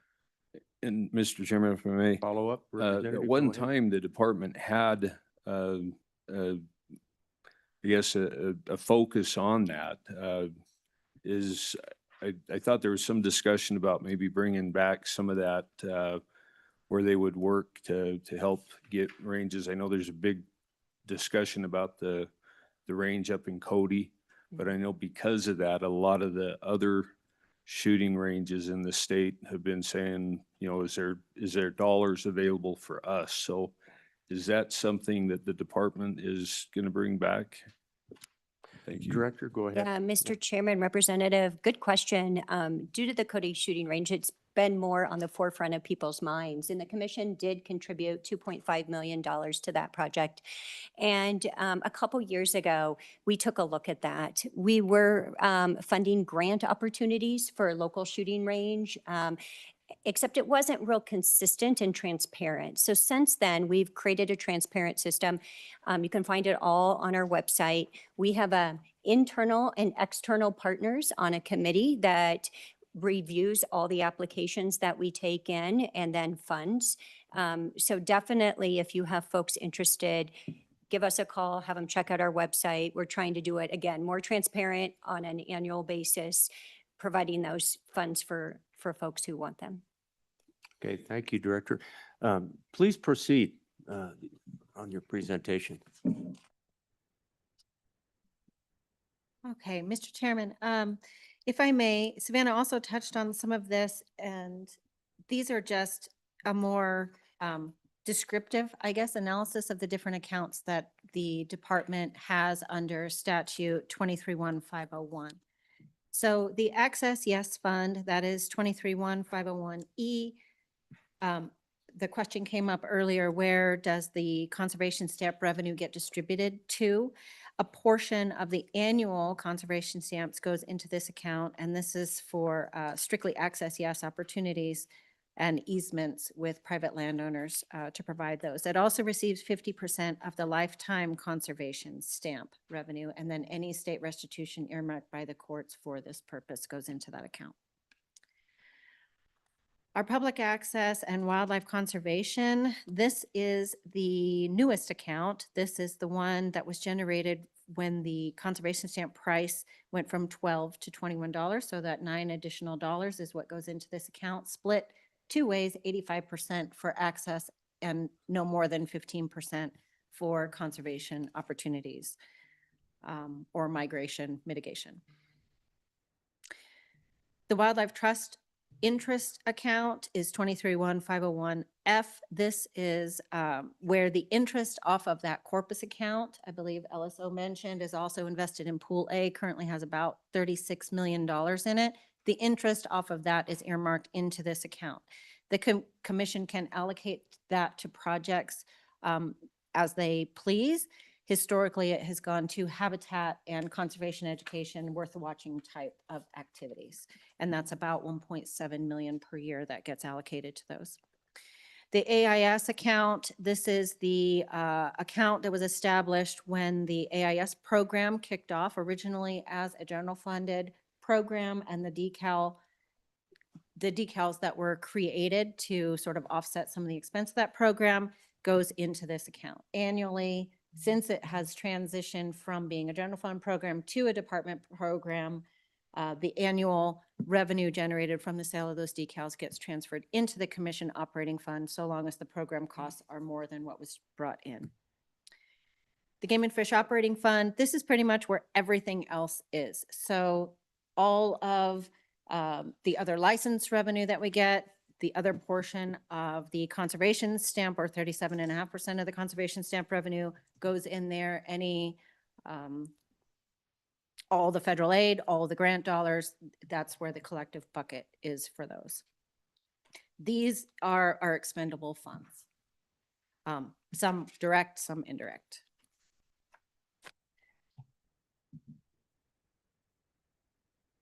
So our interest-bearing accounts, the lifetime license fund, this is the account where the commission may on an annual basis per statute transfer up to 6% of that corpus into the operating fund.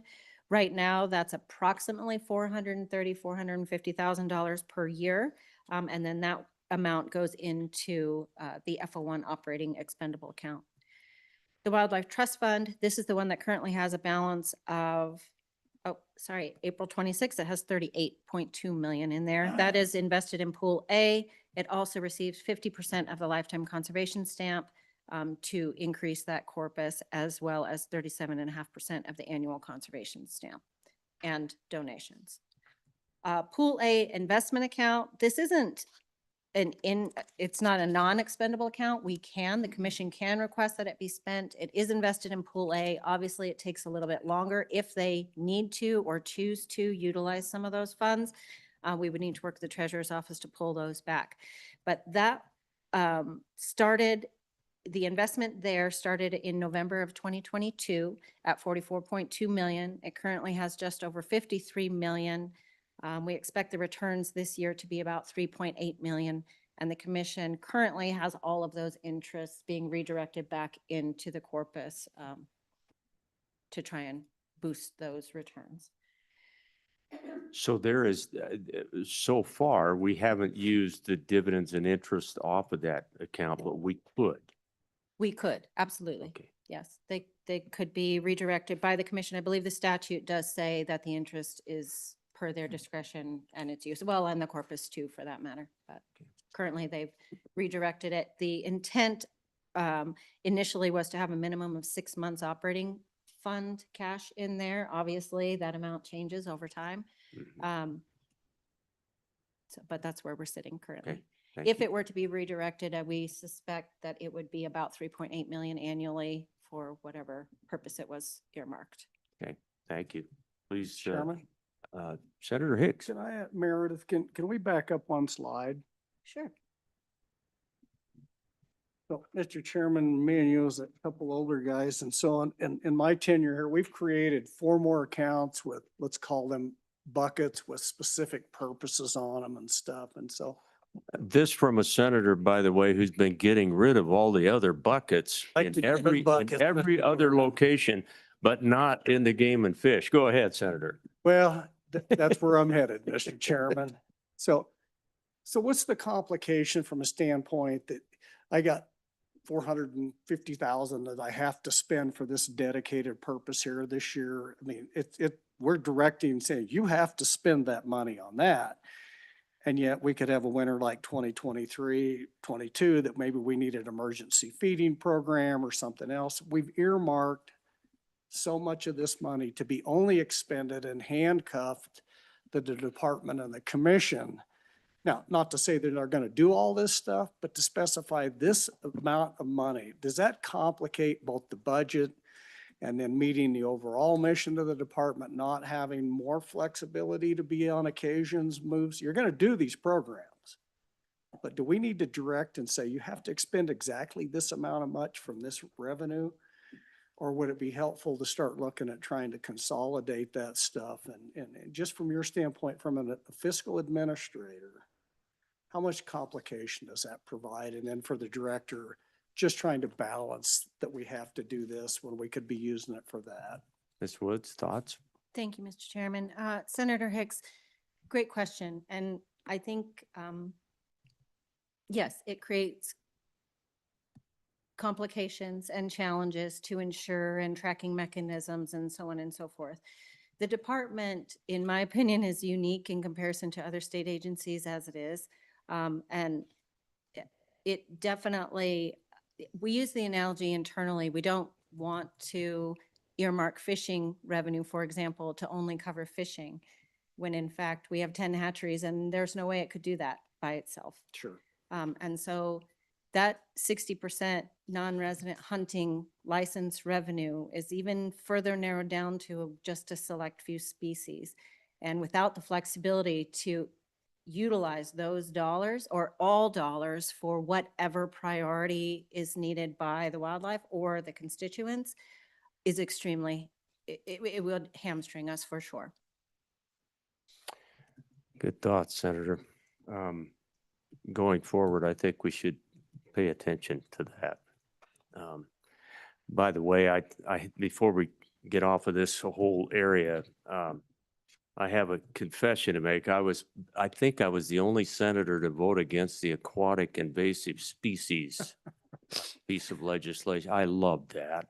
It was a tax on sportsmen, again, to pay for a program that the state ought to be paying for. So, but that's really what we're doing these 2 days. We're gonna talk a lot about, you know, standing up some better ways. So, So, Mr. Chairman, go ahead. I'm just thinking, is that because you had your boat inspected and they pulled it, or I'm just curious?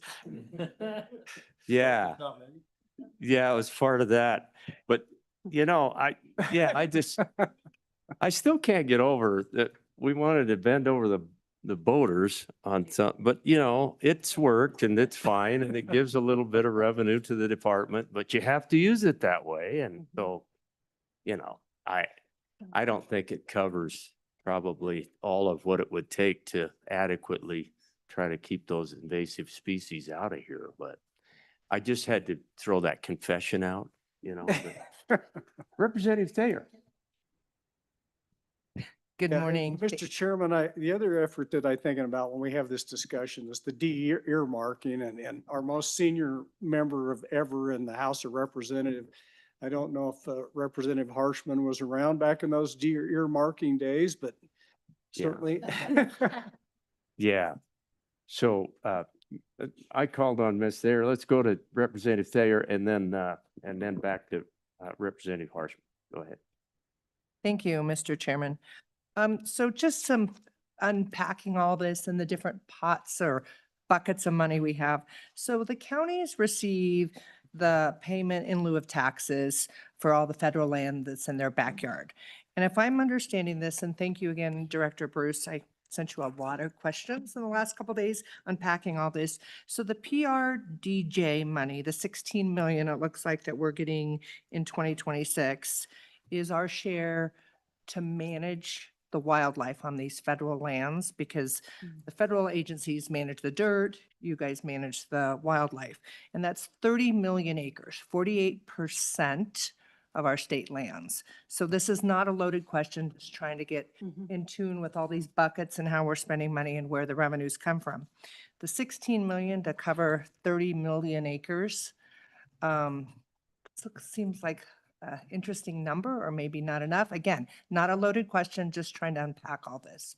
So is there any other ideas or things? I mean, that just, I guess it is a very Go loaded ahead, question. Director. Yeah, Mr. Chairman, let me add a little bit more details to that PR fund, that 16 million. States without public land get it also. So it's not just to be spent on public land, it is to spend on fish and wildlife management. With that said, we do spend a lot of our energy on public lands because there's a lot of habitat and that's how we can influence fish and wildlife. However, it's not associated with public land. Follow up, Representative Yes, Thayer? follow Go up. ahead. Thank you, Mr. Chairman. So when we say again, 30 million acres of federal land, 48% of all of our land in the state, but just, you know, that public land kind of gets finished whether we're together. whether it's state public lands or federal public lands. And again, just trying to see the pots of money or the buckets of money, as Senator Hart or Senator Hicks likes to talk about. Director, anything further? Yeah, so Mr. Chairman, this PR, again, eligible practices, we can spend the money for habitat. Federal land, public land, private land is not a contender in that conversation. That we have the flexibility to use it throughout. Okay, thank you, Director. Representative Harshman? Thank you, Mr. Chairman. Just two thoughts, I think, on the de-earmarking piece before my time, but I think just a little history on it. I mean, when we started kind of building the trust funds off the mineral wealth, there was a move to kind of endow certain parts of government with trust funds. And then when we got totally broke, we'll remember in the mid-80s, going through the 90s, couldn't pay for anything. So there was a move away from that. There's been some more endowment as we've had some booms since the 2003 Jonah gas started it. But we've had some crashes too. And you mentioned in 16, 17, when state appropriations stopped. I mean, that was the steepest, sharpest decline in Wyoming history. And when we gavelled out in 17. But I do want to bring up one fund that I don't think I see in your, and so during the active admission, there's like 13 different state trust parcels, from penitentiary to miners hospital to the insane asylum to the deaf to fish hatcheries. And I remember when I was chairman of APROPS, we put like $5 million into that thing because it's a permanent constitutionally protected trust fund, where these other ones that you've shown in your appendix are not. They're statutory trust funds. And so I guess I know there's some talk on this committee about, hey, maybe we try to create some kind of permanent fund. I think there already is one. And I guess my question is, can the commission just appropriate those funds? I think there's $7 million. I'm looking here, 7.4 million in the fund itself, and the income is directed to the Game and Fish Fund, which I think the commission then appropriates out of that 100 million or whatever budget, I'm assuming. So I just want us, there's a couple little statutory funds that are very nice that we've created, the 200 million now, and the wildlife, natural resources, the others we've talked about, but there is a permanent fund that is constitutionally protected as we move forward these deliberations of the committee. And perhaps we want to look at something like that. We don't have to recreate it, I guess. It's out there. It's my understanding. And so my question for the department is, I don't think those funds have to be earmarked for fish hatcheries, even though they are state public lands, fish hatchery lands. I think they are for the general use by the commission to run the agency. That's my question. Is that true, or do they have to go to the fish hatcheries? Or maybe that's a homework assignment. So I don't know. yeah, Ms. Woods, talk about that fund that's been referenced for us. Thank you, Mr. Chairman. Representative Harshman, it's not one that I'm tracking. So if there are transfers to the Game and Fish Operating Fund, they're probably getting swept under interest transfers, meaning they're probably not as substantial as to draw close attention. I would need to go back and do some research to determine whether they're earmarked specifically for fish hatcheries. We clearly have a huge hatchery program, which would far exceed the expenses on an annual basis than what that's likely generating currently. But I'd have to do some more research. Yeah, thank you. And by the way, committee, just an editorial really quickly. Just in the last 10 minutes, I think you've realized, like I do, the bandwidth that we have sitting here, and really appreciate Senator Hicks and Representative Harshman. Boy, keep it up, guys. I'm learning as we go. Director, I hope it would be okay if we just take a pause right here and come back to these spending restrictions that you're about to talk about. We're going to take a break let's take a 15-minute break for everybody, and then we will come back at about 20 till. Does that sound all right? Okay.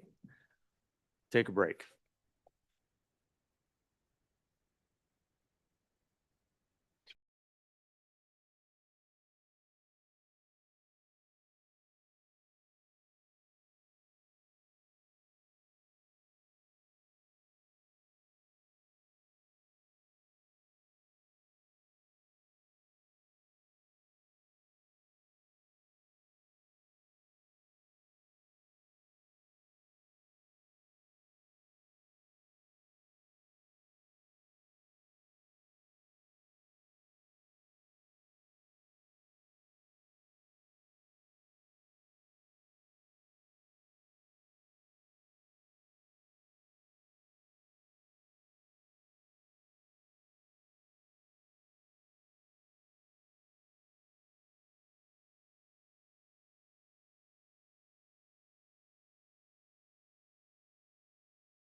We are, after all, among friends, but we do need to keep going.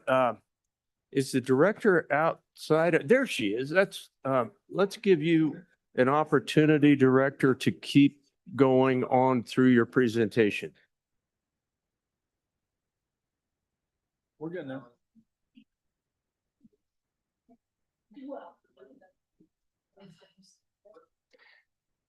Thank you for allowing us to take a quick break in the middle of your presentation, Director. It's good stuff. Please proceed, keep going. Really good stuff. Meredith? Oh, before we get started, Representative Storer just told me she's got a question. Yeah, so I just said. I'm glad you made it back in time to get this question in. So here we go. Thank you, Mr. Chairman. So, Lifetime License Fund has a up to 6% spending policy, correct? And the Wildlife Trust Fund is what is its spending policy with 38 million? Ms. Wood, Mr. go Chairman, ahead. Mhm. Representative Storer, the Lifetime License Fund, yes, the commission may transfer up to 6% of the balance of that corpus on an annual basis into their operating fund, their expendable account. That translates to approximately $430,000 per year if they do the 6%. The Wildlife Trust Fund corpus account, the 38 million, that is an invalid account. It's invested in Pool A. And by statute, the interest generated off of that account goes into the trust fund interest account is what we call it. And that can be distributed by the commission as they see fit. Historically, it's gone to habitat projects and conservation education projects. So the interest on that is spent. Okay, follow up, Representative. If I may, Mr. Chairman. So, and all of these funds are in Pool A, correct? Ms. Wood, go ahead. Mr. Chairman, no, only two. The Wildlife Trust Corpus, the 38 million, and the Pool A investment account is, we just call it the Pool A account. That is at currently 53 million, and that was started in November of 2022 as authorized by the legislature for the commission to earmark those funds. Okay. Everything else is in the state agency pool. Okay. Okay. Please proceed. Okay, so we talked about expendable accounts and the interest-bearing accounts. We also kind of goes along the lines with Senator Hicks' comment about spending restrictions or earmarking. All expenditures must be authorized by the commission. That's part of the annual budget approval process. And of course, we also have those fund restrictions as I previously described. Boating registration dollars, those are dollars collected for folks registering their boats in the state. Those are used to match U.S. Coast Guard money for boating enforcement and education and safety. That program comes with a 50-50 federal match requirement. Legislative mandates, these are other things identified in statute that the commission and licensed dollars must pay for. That includes animal damage, wildlife damage to crops and livestock, landowner coupons, that's a $16 per license coupon provided to landowners that they can turn in for payment. Cost allocation, this is the repayment of general fund dollars to the general fund by the department for services provided to us from other agencies like the state treasurer's office, auditor's office, ETS, HR, etc. SALAX, that is the law enforcement communication system that we have. And then retirement insurance, which is a fading requirement, but that is for retired law enforcement folks. That was set in place quite some time ago, and it dwindles every year. Federal restitution, obviously, we can't spend any of those dollars outside of what's earmarked or directed by the courts. So that's another one that we have to keep track of.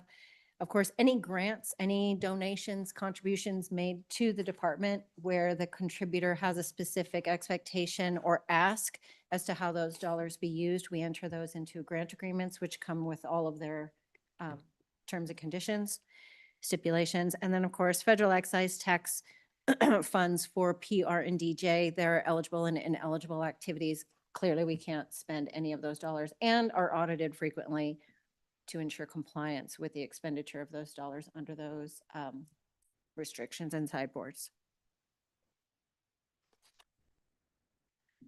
The next slide is really just a bit of information. This did come from the state's Economic Analysis Division, and it just sort of gives a depiction of inflation over the last several years.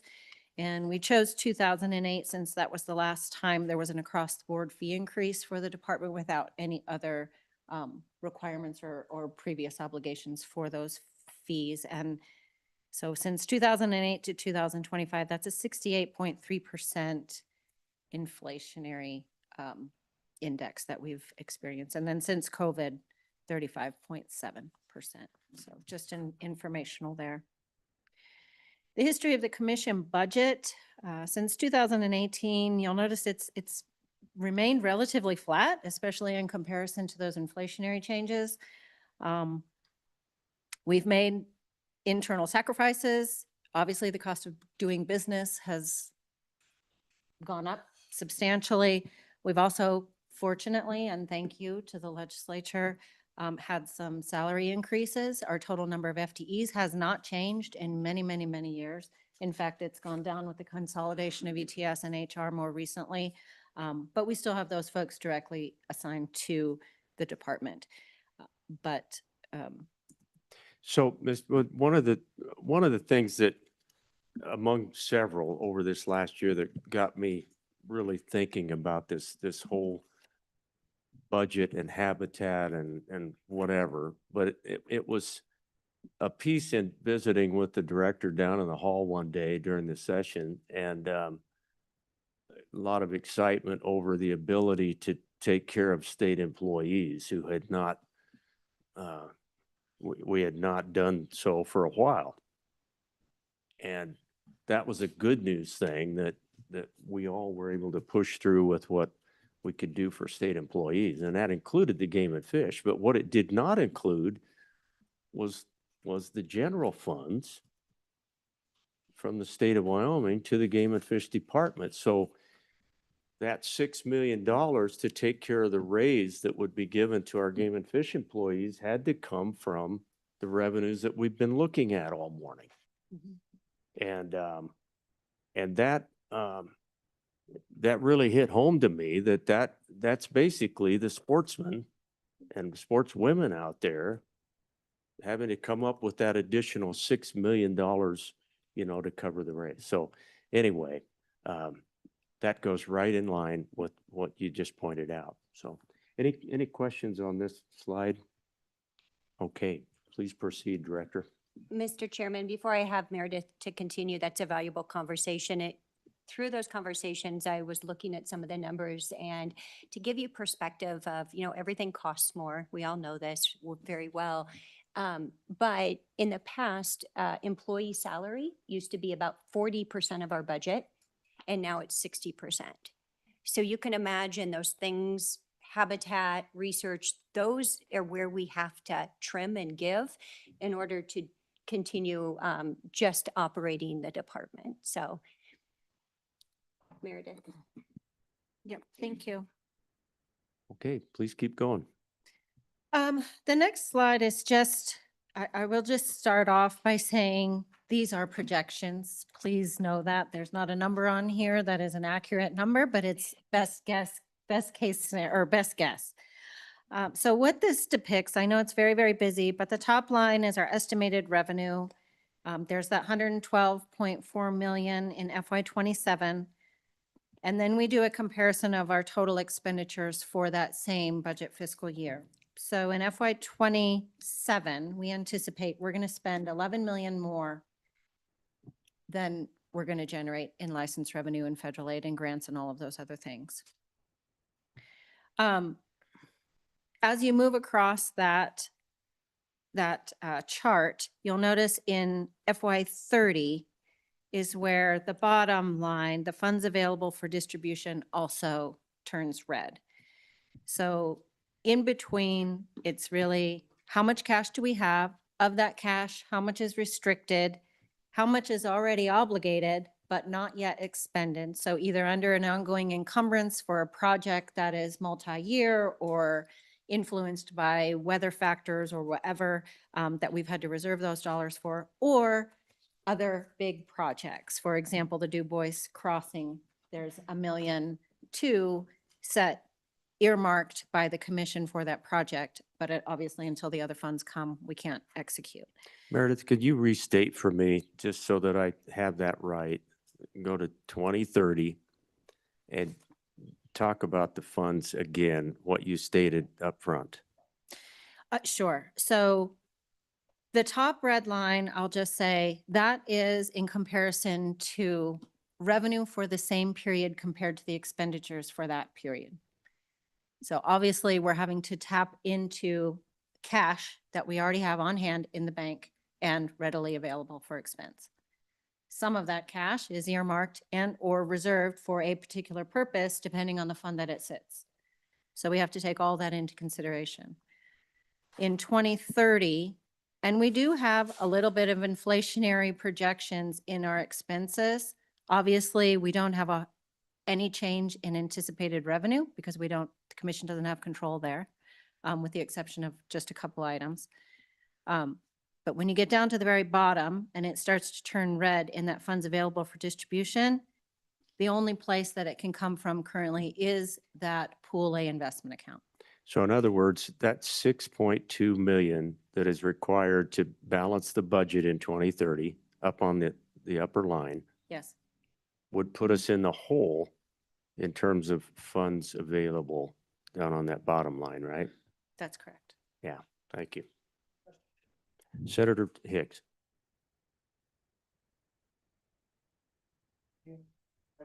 Excuse me. So Meredith, the question I have, when we look at cash beginning balance on there and you're projecting 27, 100 million, 101 million, and then by 2030, you're down to 75 million. And so knowing that the department's number one revenue source is license sales and particularly non-resident, and assuming when we looked at some of your earlier projections of PR funds, total federal funds staying relatively same, what's accounting for that $25 million reduction? Well, where's that coming from? How are you projecting that out? That's what I'm not following you. Yeah, okay, I Just appreciate go ahead. that. Excuse me, I apologize. No problem. Chairman Landon. So the $25 million reduction, that original 11 million shortage in FY '27, for example, has no other place to come from but available cash. So it's the addition of the 11, the 7.8, and the 4.1 that is going to deplete that cash, available expendable cash balance. Got it. Now I'm tracking you. Okay. Okay. You're gonna start eating your reserves up every year, and that Yes. gets to the $25 million cumulative by 2032. Mr. Chairman. Okay, thank Committee, you. hopefully everyone follows. This is a pretty important chart. Okay. Thank you, Ms. Wood. That clarifies. Please proceed. Mr. Chairman, you got me sweating now, Senator Hicks. Thank you. Really, the intention of this chart is just to paint that picture a little bit more clearly with the colors there. History of general fund programs. I know Savannah did talk about this a little bit earlier. I think there is some misunderstanding in the general public perhaps about whether or not the department has ever been fully funded by the general fund. We've heard that a few times, and the answer is no, we have not, for as long as I can recall anyway. The 5 programs really were funded from 2005 to 2017. And that's for the sage grouse management, vet services, wolf management, the sensitive species, and AIS. And we have the dates there on the slide so you can see when they were actually on the general fund. Little bit of a history there.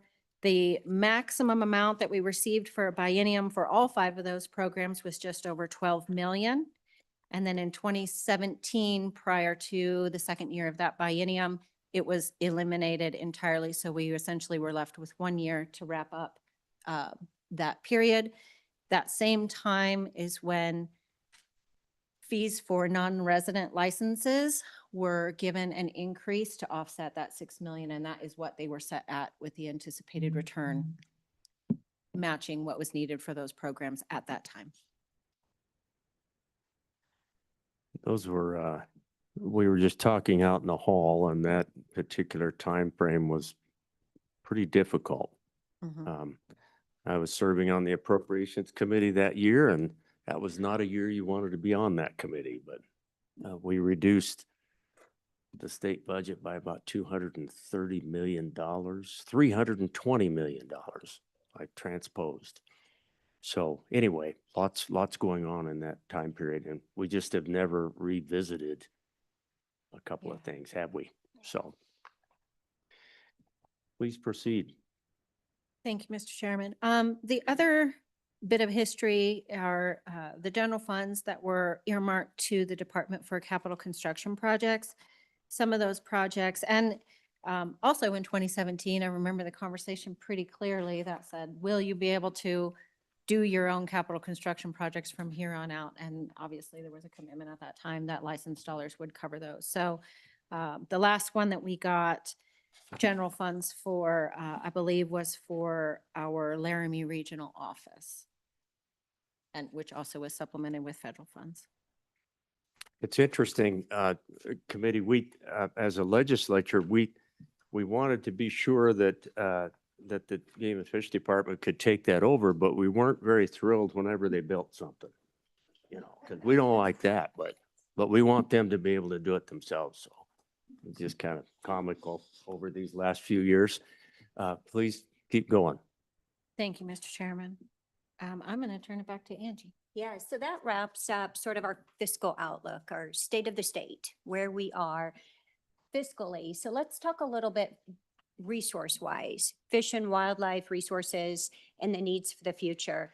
So we look at this twofold. We look at this as first, what keeps the lights on? What's that essential budget that allows us to implement state statute management activities as laid out?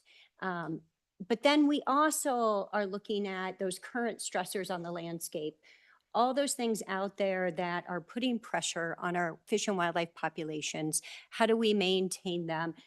You know, we have talked to this committee regarding mule deer and mule deer populations.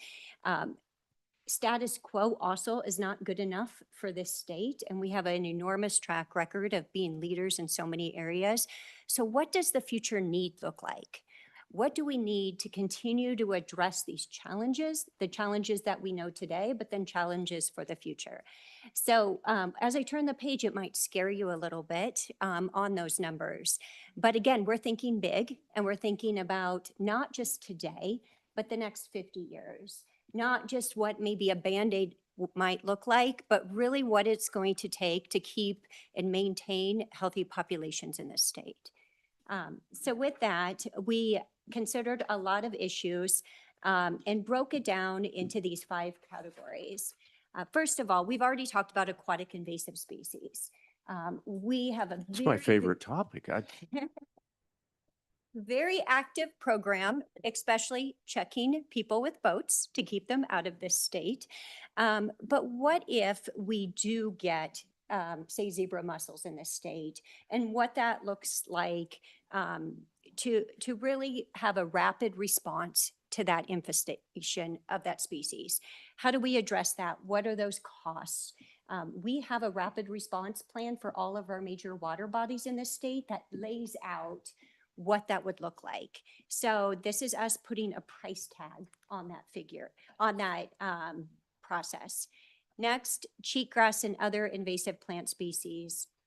You guys are really familiar with cheatgrass in the state.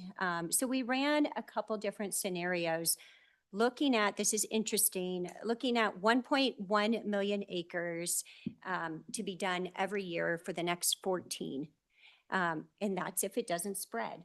We're looking at 75 million. If we would look at a full 1.8 million a year, it's going to take us 11 years to address the cheatgrass in the state. So just looking at that broad perspective, how many acres of cheatgrass, what it's going to take, and putting a price tag on it. The third category is really that wildlife infrastructure. Wildlife friendly fence conversion. We do a lot of this, not only on our own land, public land, and private land. And then also wildlife crossings, looking at what it's going to take to do some of those major projects and move the needle to have good movement, safe movement for wildlife, and safe driving for our vehicles. Next category, we've lumped into habitat, aquatic and terrestrial. There's a lot of habitat funds out. We talked about the Forest Grant new trust fund earlier today. We have WWNRT, a lot of opportunity, but there's so much to do in this state. Representative there talked about the percent of public lands. We do a lot of work on public lands and also invest a lot of time into our private landowners as well. Anywhere from prescribed burn, conifer removal, seedings, stream restorations, so many projects that are needed to continue the level of quality habitat in the state. It's interesting that currently, for every dollar that we invest as a department into habitat projects, we bring in 10. So this last year, 32 million we spent on habitat projects, and that 3.2 came from us. So definitely a growing need, and we did some projections right there. I believe that's the highest, 15 million annually. You can wrap invasives in there or not, but we separated them out in this chart. The last one is disease research and surveillance. This is a category that is really hard to project.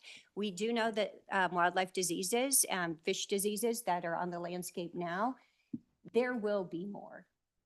We don't know what's coming our way, but we all know that there will be more and more. It seems like every few years we hear about something else. So understanding those impacts, researching, be able to manage with them, we think is going to be extremely critical as well. I'll pause. Senator Broner. Yep. Thank you. Going back to that previous slide with the additional cost, you mentioned that there's several other entities or agencies that partake in funding many of these projects. While not Trust, weed and pest districts, YDOT, I'm sure the list goes on. So with that additional estimated needs, does that take into account currently available funding sources from those other entities? Absolutely, it does. This is additional to those. And, we have a lot of this information outlined in various department plans that really outlined what the needs are. Our mule deer strategy that we've talked about in front of you guys. We have what was mentioned earlier by LSO, our state wildlife action plan that includes over 300 species. The goal of that plan is really to keep common species common and to understand population of species to keep them off the endangered species list. And then we have a state habitat plan as well, where we're trying to be very strategic in where we put these dollars. Yeah, Follow up, go Mr. ahead. Chairman, I think as we consider, what we need to do, and you mentioned a working group, I believe, but it's gonna be a lot of affected entities. I wonder if we have too many different agencies trying to get at some of these issues, each from their own, angle, and that's good to have lots of help, makes the work go easier. But I wonder if we need something to sort of coordinate and provide a overarching vision for all wildlife habitat, invasive species types of efforts. And I just kind of thinking out loud, but as we kind of think about what we need to do, I mean, it seems like there's a lot of different entities involved, and we need to make sure that we're cohesive and coordinated. And I think there's some level of that, certainly, but how do we expand upon that? And I guess that's a question for the director if she wants to take it. Yeah, a lot of tentacles out there. Go ahead, Director. Absolutely. It's really what our habitat biologists do extremely well, is work with all those entities. And a good example of that is the response to the wildfires in Northeast Wyoming. You really saw folks from the county on up to state and federal all come to the table to address the issue, invasives, follow up. We even did aerial seeding of sagebrush for the first time, working with our federal partners in other states who have done it before. The interesting thing with terrestrial invasive species such as cheatgrass is we have a unique partnership with the university called the Imagine program, where the state, federal, and county partners belong. And it's really a model for how to work together and look at the state to understand where is the best place to attack invasives. And we used that model and that information and that knowledge when we went to respond to those fires. And, you know, we knew that we couldn't accommodate every acre up there. So we really focused on the most likely acres to grab onto invasives and focus there. We also did that same analysis with the reseeding. So there's a lot of collective efforts happening already. Always room for improvement, though. Thank you, Director. Representative Campbell. Thank you, Mr. Chairman. This is probably going to be a very unpopular question. But as you were just talking with some of those invasives when it comes to cheatgrass, I know that the collaborative effort is there, right? From city, county, state, private, pooling those resources and monies in those efforts. It would seem, though, on the aquatic invasive species side, primarily falls to game and fish. And I think about if those invasive species were to get into our water systems, the impact on our municipalities' water systems and our counties and private landowners. But the burden seems to just fall with game and fish. And that might just be misunderstanding on my part. But what might it look like if that is the case? If that AIS portion of the equation, the burden was more maybe evenly distributed, I guess is my question. Yeah. Sort of a shared approach, maybe. Go, Director. Mr. Chairman, Representative, extremely valuable point you just made. We do know if we get an aquatic invasive species in the state, so many things will be affected. Our irrigation systems, our municipalities, everything will be affected. And right now the burden is on the department. We do have some great partnerships, such as with our Department of Transportation, letting us use rest stops, et cetera, for our inspections that we do. So there is some unique partnerships out there, but for the most part, the entire burden is on the agency. Would we like to share that burden? Absolutely, yes. And that, so this is without sharing the burden, the price tag, but there is definitely a possibility. Looking at other state agencies, game and fish agencies, sometimes the burden is entirely on their Department of Ag. Sometimes it's on their game and fish, and sometimes it's mixed across the state. So there's various models across the nation. Great question. And by the way, Director, we're having a little bit of fun with the AIS with respect to boaters and whatever. I don't want anyone to think that I don't think it's very, very important. It's an important program, and it's worked fine up to this point. I think there is room for conversation about shared responsibility, and I advocated 10 years ago that our water funding, none of the water funds go to protect our water. And so there's room for that conversation going forward. But I did have a question, Director, related to the habitat piece. So we're going to have an opportunity to spend some time with Mr. McGagnon and others on habitat this afternoon. That's a big second piece of everything that we've touched on this morning. This does not take that into consideration, does it? That's a whole nother piece that we should keep in our minds. Mr. Right? Chairman, no, this does not. This does not include any sort of new program, in addition to what we do now, that would go for additional maybe compensation or incentives or voluntary programs for landowners. Okay, keep that in mind, committee. Okay, please proceed.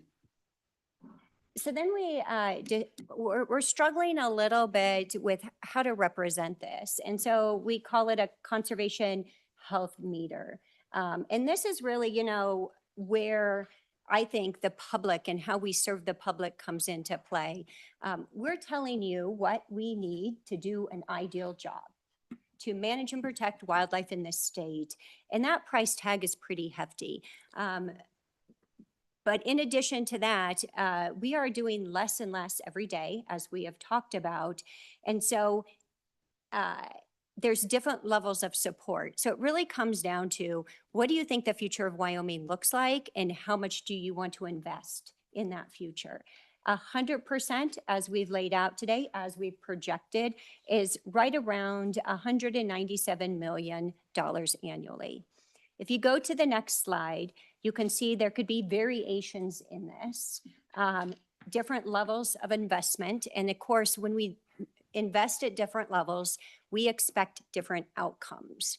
So it's really about the landscape in Wyoming and the future of wildlife, and where we ask the public, what do you want it to look like in the future? And as I start to wrap up here, I'm going to go through just a little bit about commission authority versus legislative authority, to touch on a few things that the commission's been talking about. We've touched on them already a little bit. But the first one is increasing opportunity with additional seasons. We talked about that earlier, different opportunities there may be where we can bring in some different revenue by spreading people out on the landscape. Additional license, we have talked about that over the years. Currently in state statute, you guys have given the ability to the commission to have the authority over preference points for non-residents. Currently, antelope, deer, and elk are at $31, $41, and $52, but per state statute, they have the ability to go up to $75 each. The commission has asked us to apply that to a regulation change that we will be bringing them back in the July commission meeting in order to maximize those preference points for non-residents. If that goes through and we do that, that would bring in approximately an extra $14 million to the agency every year. Aquatic invasive species decal fee adjustments. This is another one where they have the authority to raise, and they asked us similarly to bring that back to them for consideration. Senator Hicks. A question on the decal, that's for boat owners, correct? Say that again? For the AIS decal, that's for boats, right? Yeah, Mr. Chairman. Yes, Senator. Yeah, and Mr. Chairman, I'm just cognizant as I do a little fishing to the state to the north of us, and it's all fishermen. And so, but you wouldn't have the authority to do that. It's a $3 fee for attached onto a fishing license if I was a non-resident going up to a state to the north. Would that require legislative authorization, or does the commission have the authority? Or my guess is the commission has the authority specifically for decals. A new fee would take legislative authorization. I think we granted that, Senator, in the preference point for sure. And, but Director? No, go ahead. Mr. Chairman, Senator Hicks, for the decals, the commission has the authority to adjust the fee up to the cost of the program. Right now, the program costs about $3 million. Decals bring in about $770,000. There is a proposal out for public comment right now for an adjustment to hopefully increase those to bring in an additional $400,000. Still not going to cover the program. There was a lot of analysis done on that with neighboring states and tolerance and whether people would be in compliance or not. So that would still leave other licensed dollars covering the balance of that and or grant dollars for AIS. As far as increasing the fishing license fee or tacking on an additional AI. amount, that would require legislative adjustment. So, Mr. Chairman. Go ahead. To your sensitivities, we've just targeted boaters are the ones that are footing the entire bill here. And yet I can transmit those with my waders just as quickly as you can with your boat. And so, Well, part of the irritation, Senator, was how quickly you voted for that. And I was the only one who voted against. And so, well, I'm just saying there's a broader participation out there, Mr. Chairman, and that way you wouldn't feel like you were targeted, yeah, maybe. yeah, I appreciate that, Senator. You know, Let's Yeah. spread the pain out a little bit, Mr. Chairman. after a decade, I've gotten over it. I think we're in a good spot, but you know, no, a very important program and we do have to pay for these programs. And so I appreciate that information, Director. Keep going. You had another bullet point called license insurance. Yeah, and license insurance is one that we've tossed around with the commission for quite a few years. And some of you have been involved in that conversation, not knowing exactly what authorities to do it. We've been exploring it, and it's really about saving the department money so that we don't have to refund licenses. So, one of our record years of refunds was COVID. Another record year was 2 years ago with the fires in Northeast Wyoming. And so we refund a lot, but sort of the concept is, I think it's easily relatable to maybe travel insurance.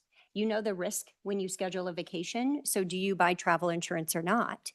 Could you do something similar with a hunting license? So when you purchase your license, could you buy insurance so that if you had an emergency come up, a situation, that you could?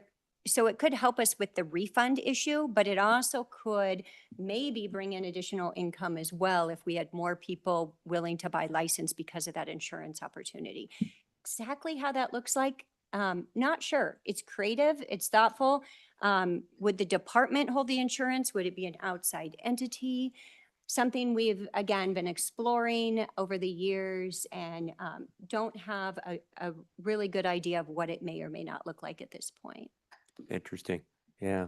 Senator Hicks. Yeah, Mr. Chairman, And then I'm Senator familiar Schuler. with some of these programs as a guy that buys the insurance every year in Arizona. And the thing I like about it, it's voluntary, at least the way they operate their program. And particularly where you run into states where we talked about preference points and you've got 28 or 29 or 20 years invested in this. And not all states have medical reimbursement scenarios. And so if for some reason you can't go on that hunt, it's gone. You've got 28 years invested. And so I really like the idea from a standpoint that it does generate a little revenue. It's a voluntary. If you want to buy the insurance, you can, you don't have to, but I think it's something that we really need to take a look at.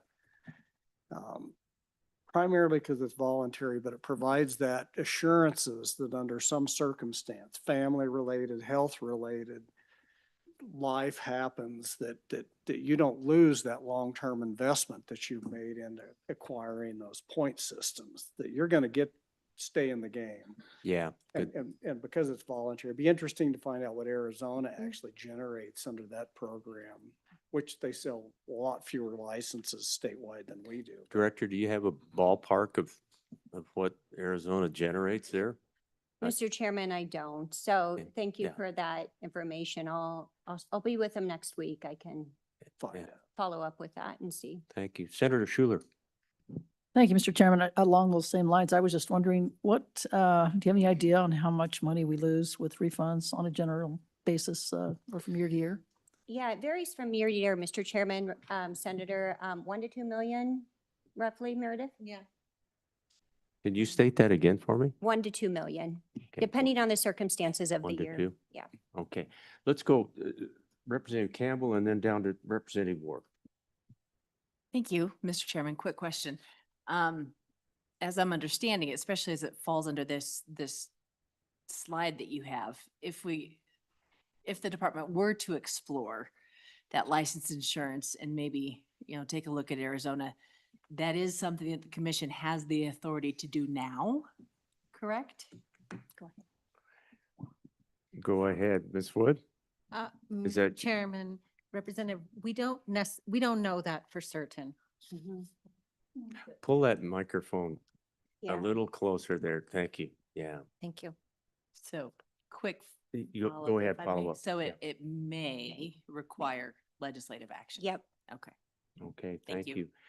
Representative Wharf. Thank you, Mr. Chairman.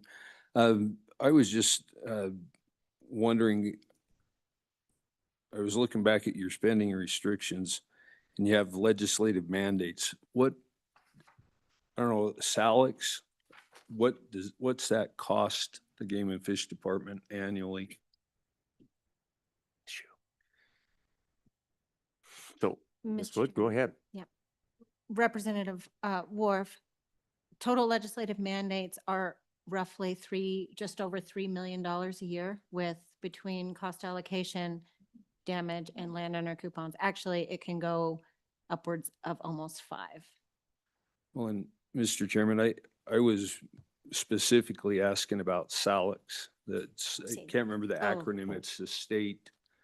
So we pay back to the state for the services they provide for the department. Do you have a number for that ballpark? I mean, Ms. Wood, go ahead. Mr. Chairman, Representative Wharf, if I understand correctly, you're asking cost allocation in particular for the shared services. Right now, our bill is about 2.4 million on that. 2.4? Okay, good question. Thank you. I don't think it's, is it? I think it's cost allocation. Okay, yeah. Director, back to you. Thank you, Mr. Chairman. So we talked a little bit about commission authorities and ideas there. Legislative levers and conversation for today more is, I broke this into 4 major points. License recoupment. So this is when the legislator in the past has issued free or reduced price licenses. Let me give you an example. A Pioneer Antelope license is normally $37. You can get it for $2 if you fall into the qualifications. So it's really about that difference of a regular price license to the reduced, and that makes up about $2 million annually. Per state statute, as LSO explained earlier, the state auditor puts that into her budget and asks for reimbursement to the Game and Fish. And during the 2020 COVID budget reductions, we stopped doing that.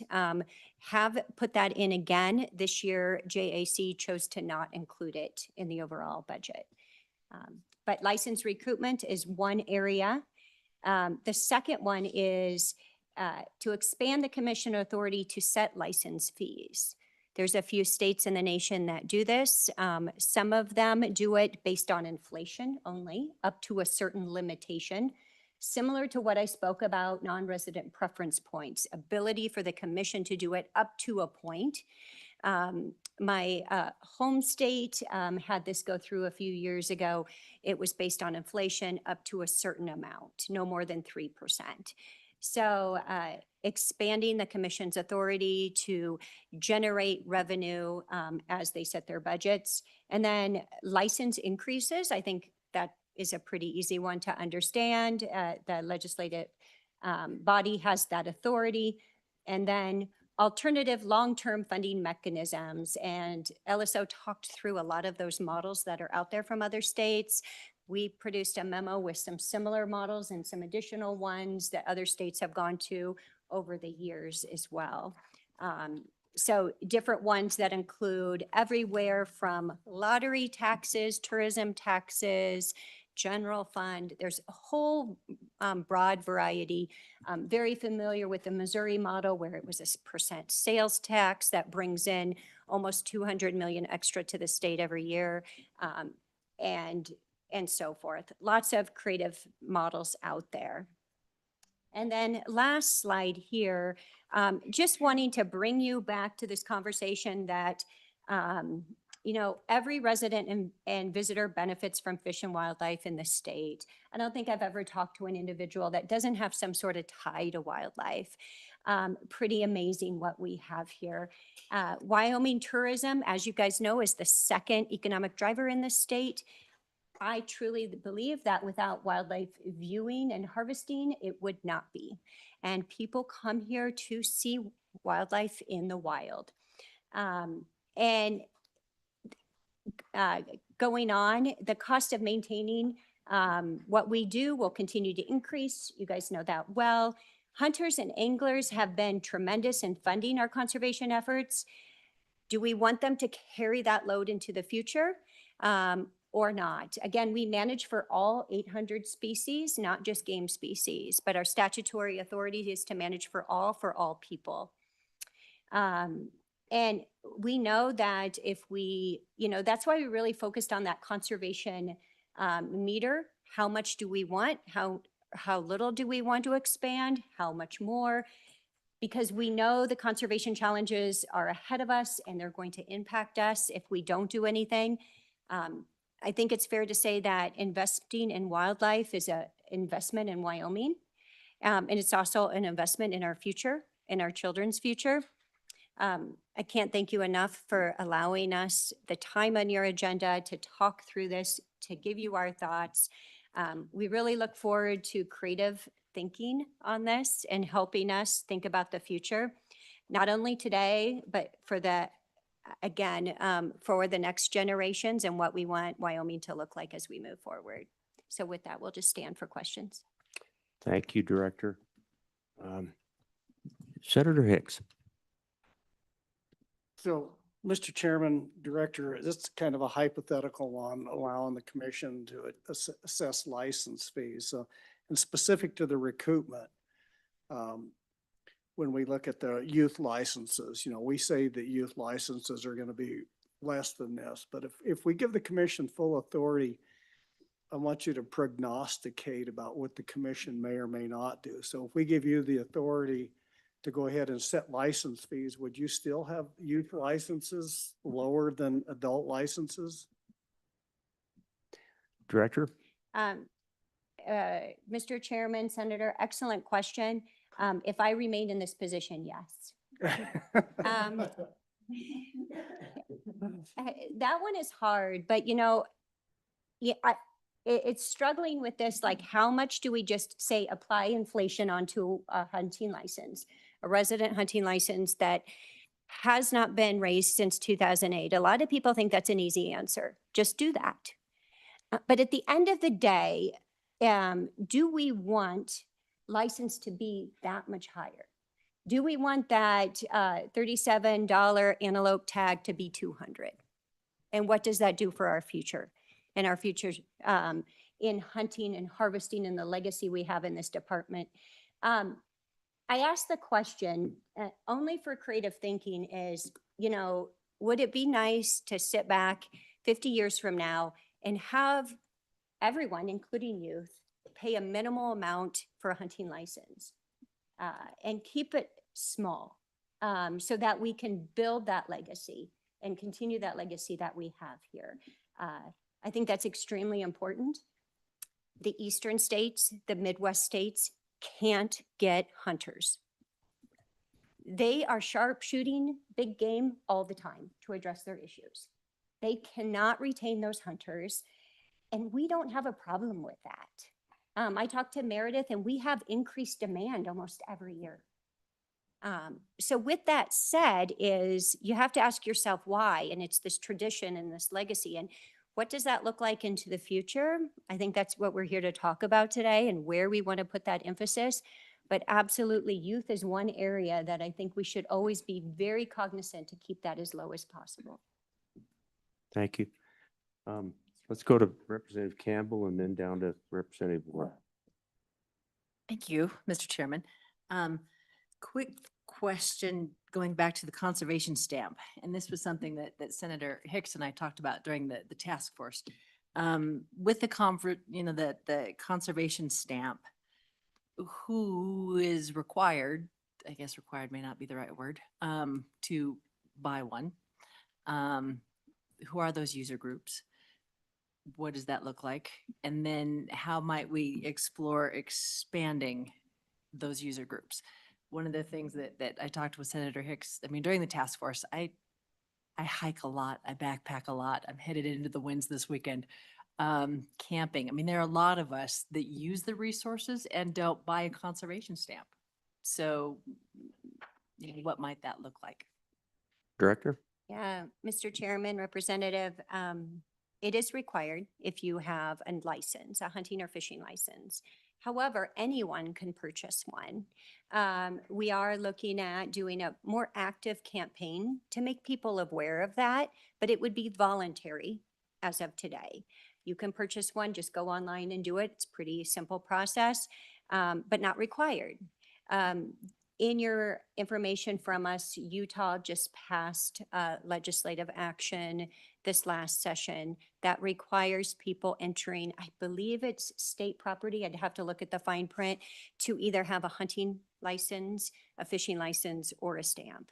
So I think they did what you're sort of mentioning here, exploring. Yeah. It's a good point, Representative. And of course, then you get into enforcement and we can talk that all through, but really on the right track. That Representative Warp, and then we'll wrap this up and get to public comment. Go ahead. Thank you, Mr. Chairman. I guess I really look at it. I know when I was on the other side of the aisle and we were pushing for sportsmen's interest, I know one of the things that we did, we were a part of getting license recoupment passed. There was a bunch of other programs that we passed, but those programs were eliminated. I think they were eliminated like in 2022, 3, something like that. But it could have even been earlier. All I know is, you know, I look at it, there's some things that I think sportsmen should bear the cost. But I do think that the department needs to make an argument. Like, I think the fact that we're the only ones paying for the aquatic invasive species, I think the argument can be made that that's a benefit to the state. Just like they said, they're providing services to all the departments and we have to pay for that. I think we should be billing the state and the state should be reimbursing us on that. And I think there's a lot of programs that have that. I know the license recruitment, the foundation was, we looked at it, that it was the legislative body that directed the department to make those cuts. And we made the argument that since they made those cuts mandatory to the department, they should be reimbursed. I would like to see, if I'm not inappropriate, Mr. Chairman, I'd like to see the department identify what budgetary items they are funding that probably should not be borne solely by sportsmen. Because I would like to and I think we're explore going to that. get to that, Representative.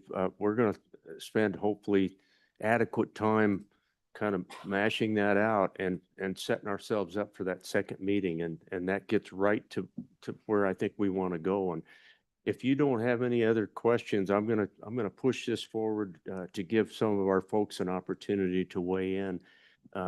Department, you did an extraordinary job. Appreciate you guys this morning. Thank you for walking us through that. It gives us a great foundation of where we are. And Mr. as I Chairman, mentioned, just to put a real quick Senator fine Hicks, go point ahead. on this last conversation, if you remember our meeting last year in May up in Du Bois, and we had the superintendent from Teton Park. And if you remember, based on their surveys, what was the number one reason that people came to Teton? Moose. Moose. Number 2 was buffalo. Number 3 was elk. Number 4 was, well, there's some mountains there. Yeah, you remember that? Stuck with me too, Senator, but thank you, Department.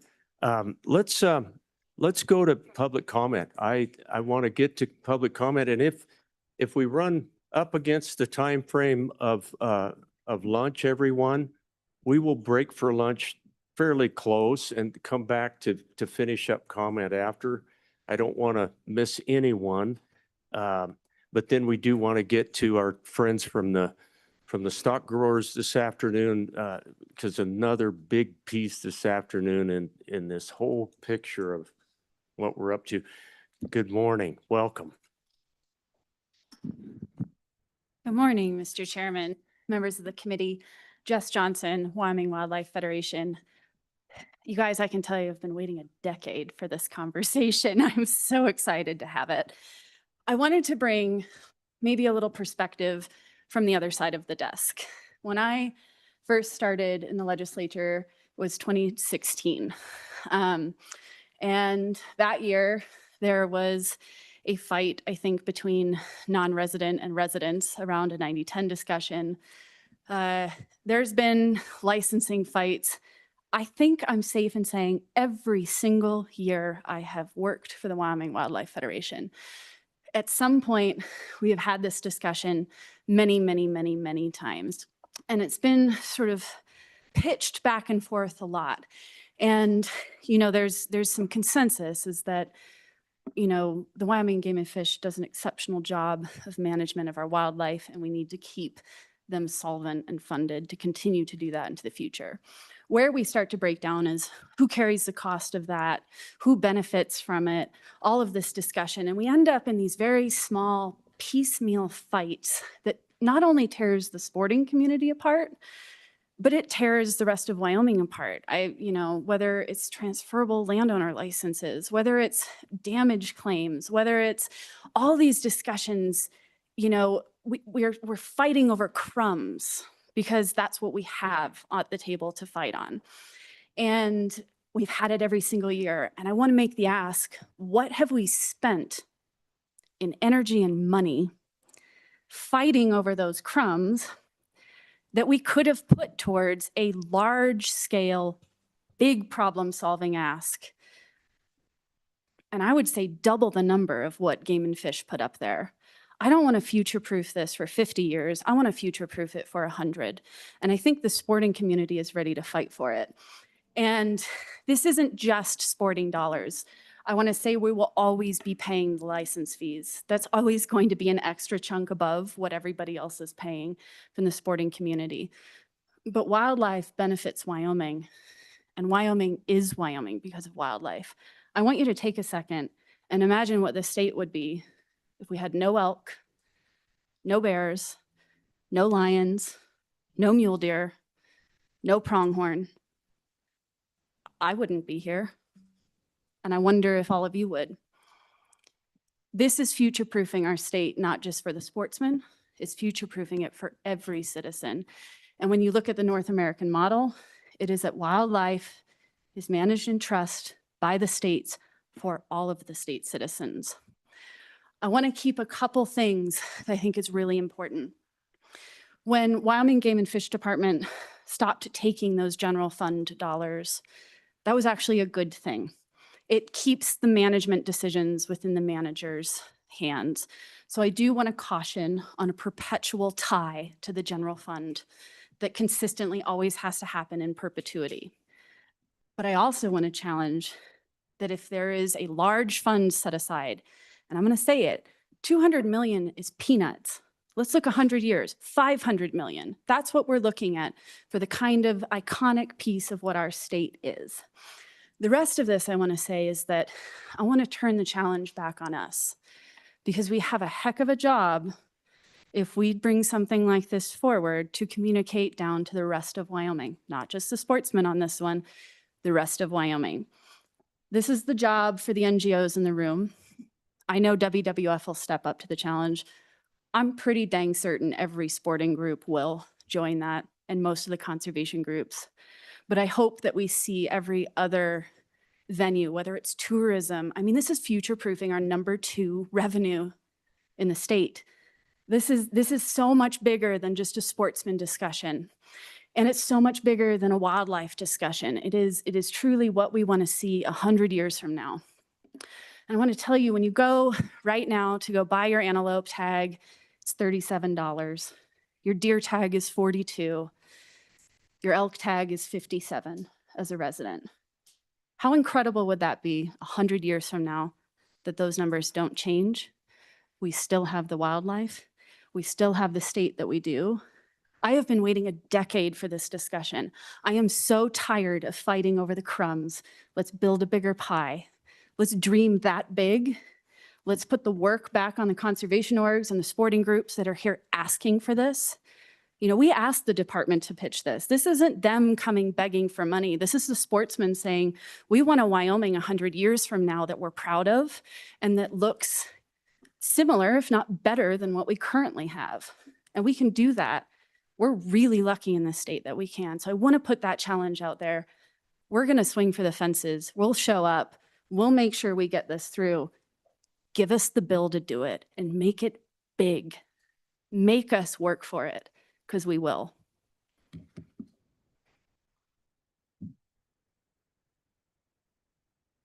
Commissioner, my apologies. I should have brought you up first. But that's a great thing to follow, I would think, right there, provided by Ms. Johnson. So take it away. Mr. Chairman. and Thank you for members of being the here. committee, thank you. And there's few things I could do worse than subject you to a lawyer right after hearing Ms. Johnson. So my apologies in advance. My name is John Masterson. It is such a privilege to serve as a Game and Fish Commissioner. I cannot describe it to you. I get yelled at and screamed at, and no one has spray painted my car, but what an incredible privilege it is to be considered someone who is worthy of helping be a custodian for our way of life. And that's what it is. It's our way of life. I was driving down the street here in Casper, and I drove by a shop that had like 5 garage doors. And what's painted on the garage doors? An antelope, an elk, a buffalo, a pronghorn. This is who we are.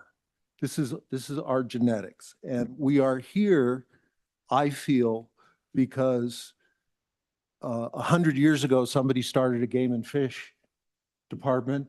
80 years ago, somebody said, man, we're killing all of our pronghorn. We need to do something about this. And we had people who had foresight and who looked out and said, you know, we need to save some of this and we need to take care of this. I am not against development at all. I think maybe I'm a Pollyanna. I think we can have it all. I think responsible development, taking care of our wildlife, none of these things are incompatible. And God loved Mr. McGagg, well, not Mr. McGagg, but our landowners who give us the ground that this wildlife uses. So thank you. And we need everybody along for the ride.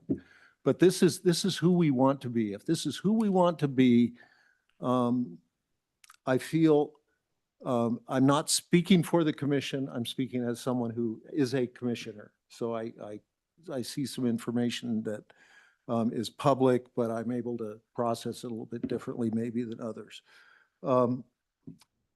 Broadly speaking, if we were a company, if we were a business, okay, and you told me, you writ large, the legislature said, you can't charge more than this for your widget. And my costs kept going like this, and someday I'm not going to be able to do that. We have a problem. In my magic wand world, would I love it if the commission could set the price of licenses? Absolutely, because I think we're responsive. I think we have public meetings. I think we're transparent. That is not any disrespect towards the legislature. It's just we're right there. We kind of, are on the ground, right there close. Personally, I would love it. But even just to free us up a little bit so that we can have some flexibility in raising the prices, look at the cost of diesel. I do not know off the top of my head how much diesel the Wyoming Game and Fish Department uses, but I'll bet it's a lot. And look at what has happened in the past, 2 months with the price of diesel. We were doing great budget-wise, and I feel the department employees absolutely deserve the raise that they got. No, I don't begrudge them that, but it hits our budget. So it is sportsman's dollars. I think we need to have some, I would ask you to consider giving us some control over the product that we, for lack of a better term, we are selling and that we are marketing. And I would suggest to you that we have proven to be responsible stewards of the resources you have entrusted to us. And that we don't always agree on things, but we are open to the discussion and we are responsive. I want to point out one other thing, Mr. Chairman, then I'll be quiet. The only study I've been able to find on the economic return, a real peer-reviewed study for wildlife in the state of Wyoming came from the University of Wyoming, and it's based on numbers from 2017. So it's dated, very dated, especially since COVID came in and things ballooned. But let me just tell you these numbers. Total hunting, the total impact was $258 million to the state of Wyoming. The total impact of fishing was $244 million. But here's the kicker. I couldn't believe this. The wildlife watching, the quote, non-consumptive use of wildlife, $510 million. It was as much as the hunting and fishing combined, essentially. So I don't like taxes. I don't want to hit people with fees. But we also have to realize these things cost. Cheatgrass costs. And this way of life, there's some give and take that we need. So my apologies for the meandering, Mr. Chairman, and I'll stand for any questions you have. And I really appreciate your time and your work. Commissioner, thank you. You didn't throw in too much legalese and stuff. I thought you did Ipso really well. facto. Yeah. You done really good. Yeah. Thank you, John. Appreciate it very much. And thanks for your service on the commission. It's a my great, honor. it's a great Thank you. group. So question, let's go to Representative Storer and then we'll come back to the two senators. So.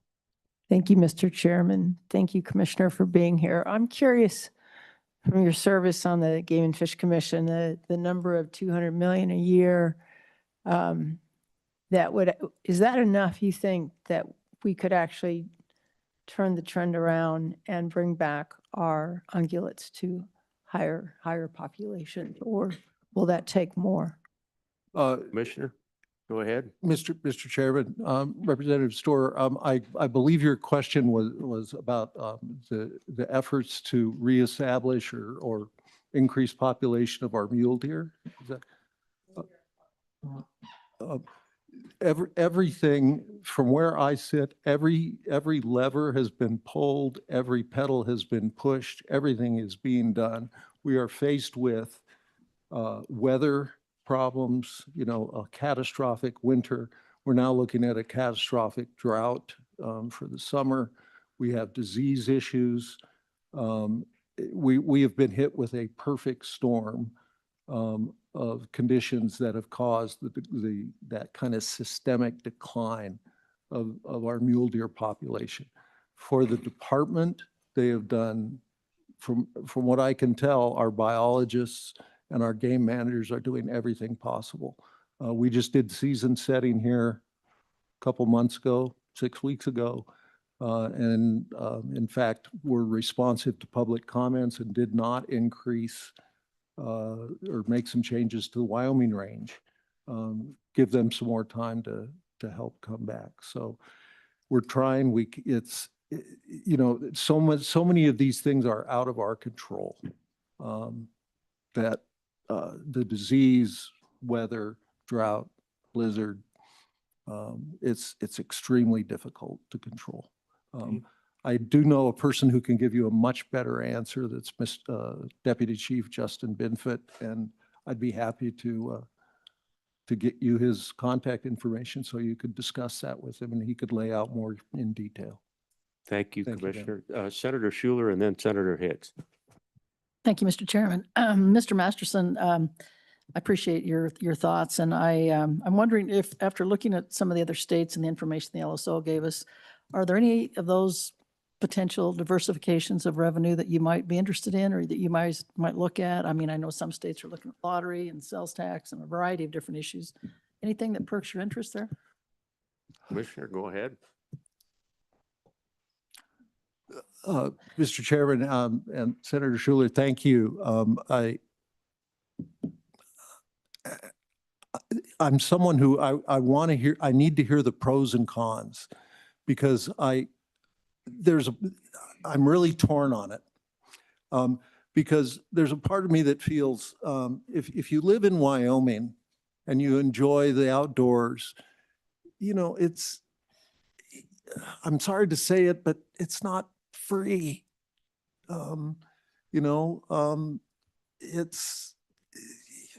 There's this constant give and take. I don't like paying taxes, but I like civilization. I like going out for long. I like going on drives and seeing bighorn sheep and deer. It's not free. It does cost. Somebody is paying in some way, whether it's a landowner or an oil and gas developer, or somebody is paying for this. This is a debate that I hope continues and needs to happen, and I hope everybody participates in it. I don't know what the answer is right now, ma'am. I'm very sorry. The short answer is no, I don't. Yeah, thank you. Senator Hicks. So, Mr. Chairman, thanks, John. You brought up the business model, right? Your costs are going up, but your income is fixed. And so let's hypothesize that we give the department the discretion. And you know the ratio, non-residents are paying the big bill, right? But we've also bifurcated those costs associated with, some people have the ability to pay and some people don't. And when we deal with the Wyoming population, it's the same thing. We have some people have the ability to pay a lot for a license and some that are constrained and still like to hunt for fill in the freezer. So under a scenario where we give the commission the authority to try to address both the business, let's talk the business model. What's a deer really worth? Well, it may be different for me than it is for somebody else that's trying to feed a family of 6 on a $50,000 a year net household income. Big disparity. And so how would you address that in license fees if we provided you the opportunity to do that, knowing that there's an upper end of Wyoming residents that have the ability and the desire? You know, when we set those non-resident license fees, those were the highest in the nation, folks. For deer, elk, antelope, and you look at those highest ones, they're still wildly overprescribed. There's 10 applicants for one license for a $2,000 elk. So the business model would say they're worth a lot more than that and people are willing. But how do you get to the issue of trying to provide opportunity for everybody, but capitalized on the real value of the animal for some, but protect those that can't afford that value? Sure, that could take you all afternoon on that one, but. Mr. Chairman, Senator Hicks, that's a really good question that could take me all afternoon. I think personally, I don't think that we should ever price a license to the point where someone, as you say, with a family of 6 does not have the means to go get a license. That would be troubling to me. But I also think that you may be talking about extreme scenarios where if you put an elk tag at $10,000 and an elk tag, yeah, you know, gee, we might make a lot of money. We're not going. I cannot imagine a scenario where we would do that, and certainly live to tell the tale after a meeting where we would do something like that. I feel the game and fish of the state of Wyoming belong to the state of Wyoming. They're there for the enjoyment and the use of the people of the state of Wyoming. So we cannot, as a commission, I feel, price licenses to the point where we exclude people from the game. We can't do that. Non-residents, yes, we've increased those. I don't know if they're still the most expensive in the country, but they were then. But there is a difference, and there needs to be a recognized difference between non-resident and resident. And I think it's incumbent upon the commission, if it had that authority, to take all the input, to talk to people, just like we do at season setting, and say, here's the price point. And I'm sorry it has to be here, but we have to put diesel in the trucks. We have to pay salaries. We have to protect this. We have to do these habitat projects. This is where it is. That way we can study it at least and figure out what those price points are. I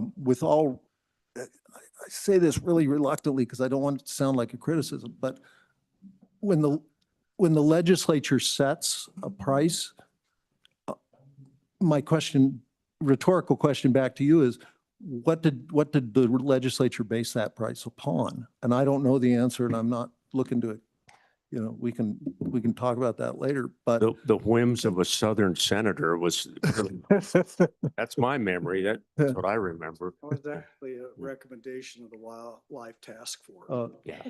But you know what I mean? It's. Well, Commissioner, thank you. We are approaching an hour where I want to try to wrap up so that we can all get to lunch, but I want to look out over and make sure that if anyone cannot come back after lunch and provide any testimony, let's keep going on public testimony if we need it.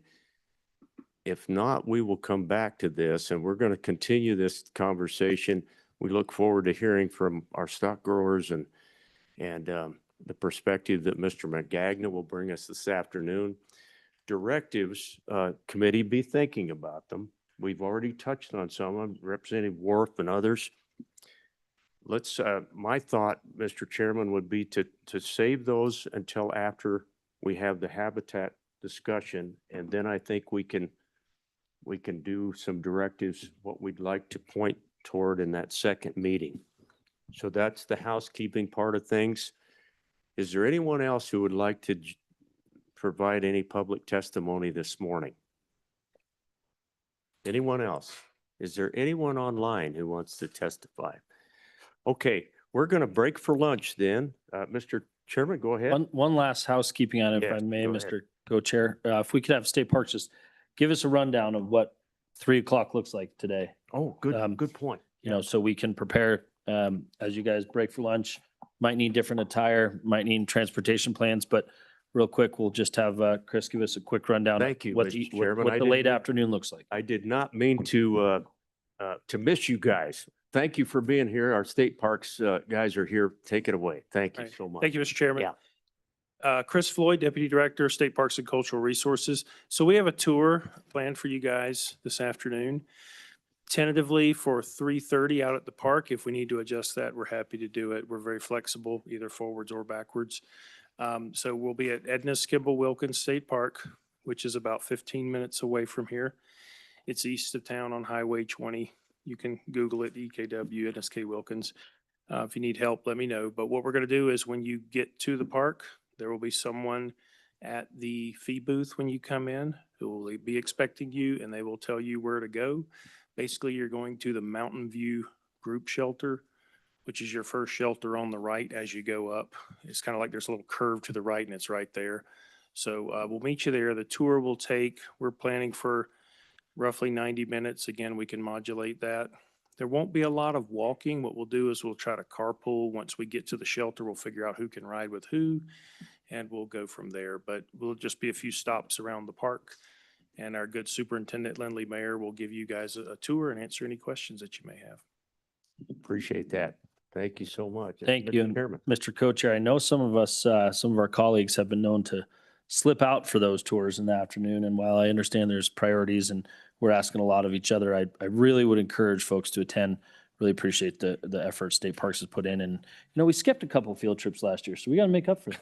Well, and the other, I think we'll have an opportunity to hear from our state parks folks, not just on Ed Kimball, you guys, but this is a big part of everything that we do on this committee. The state parks and outdoor recreation piece is getting bigger and bigger and bigger. We want to hear from them, and that's a great way for us to do it at one of our state parks. So I agree. I hope we can all, but that is a hard stop at about 3:15. So we got to get those directives in mind, and we got to get our work done this afternoon with Mr. Magagna, and we look forward to that. So let's break for lunch. Thank you, gentlemen, for lining that up at 3:30. All right. That's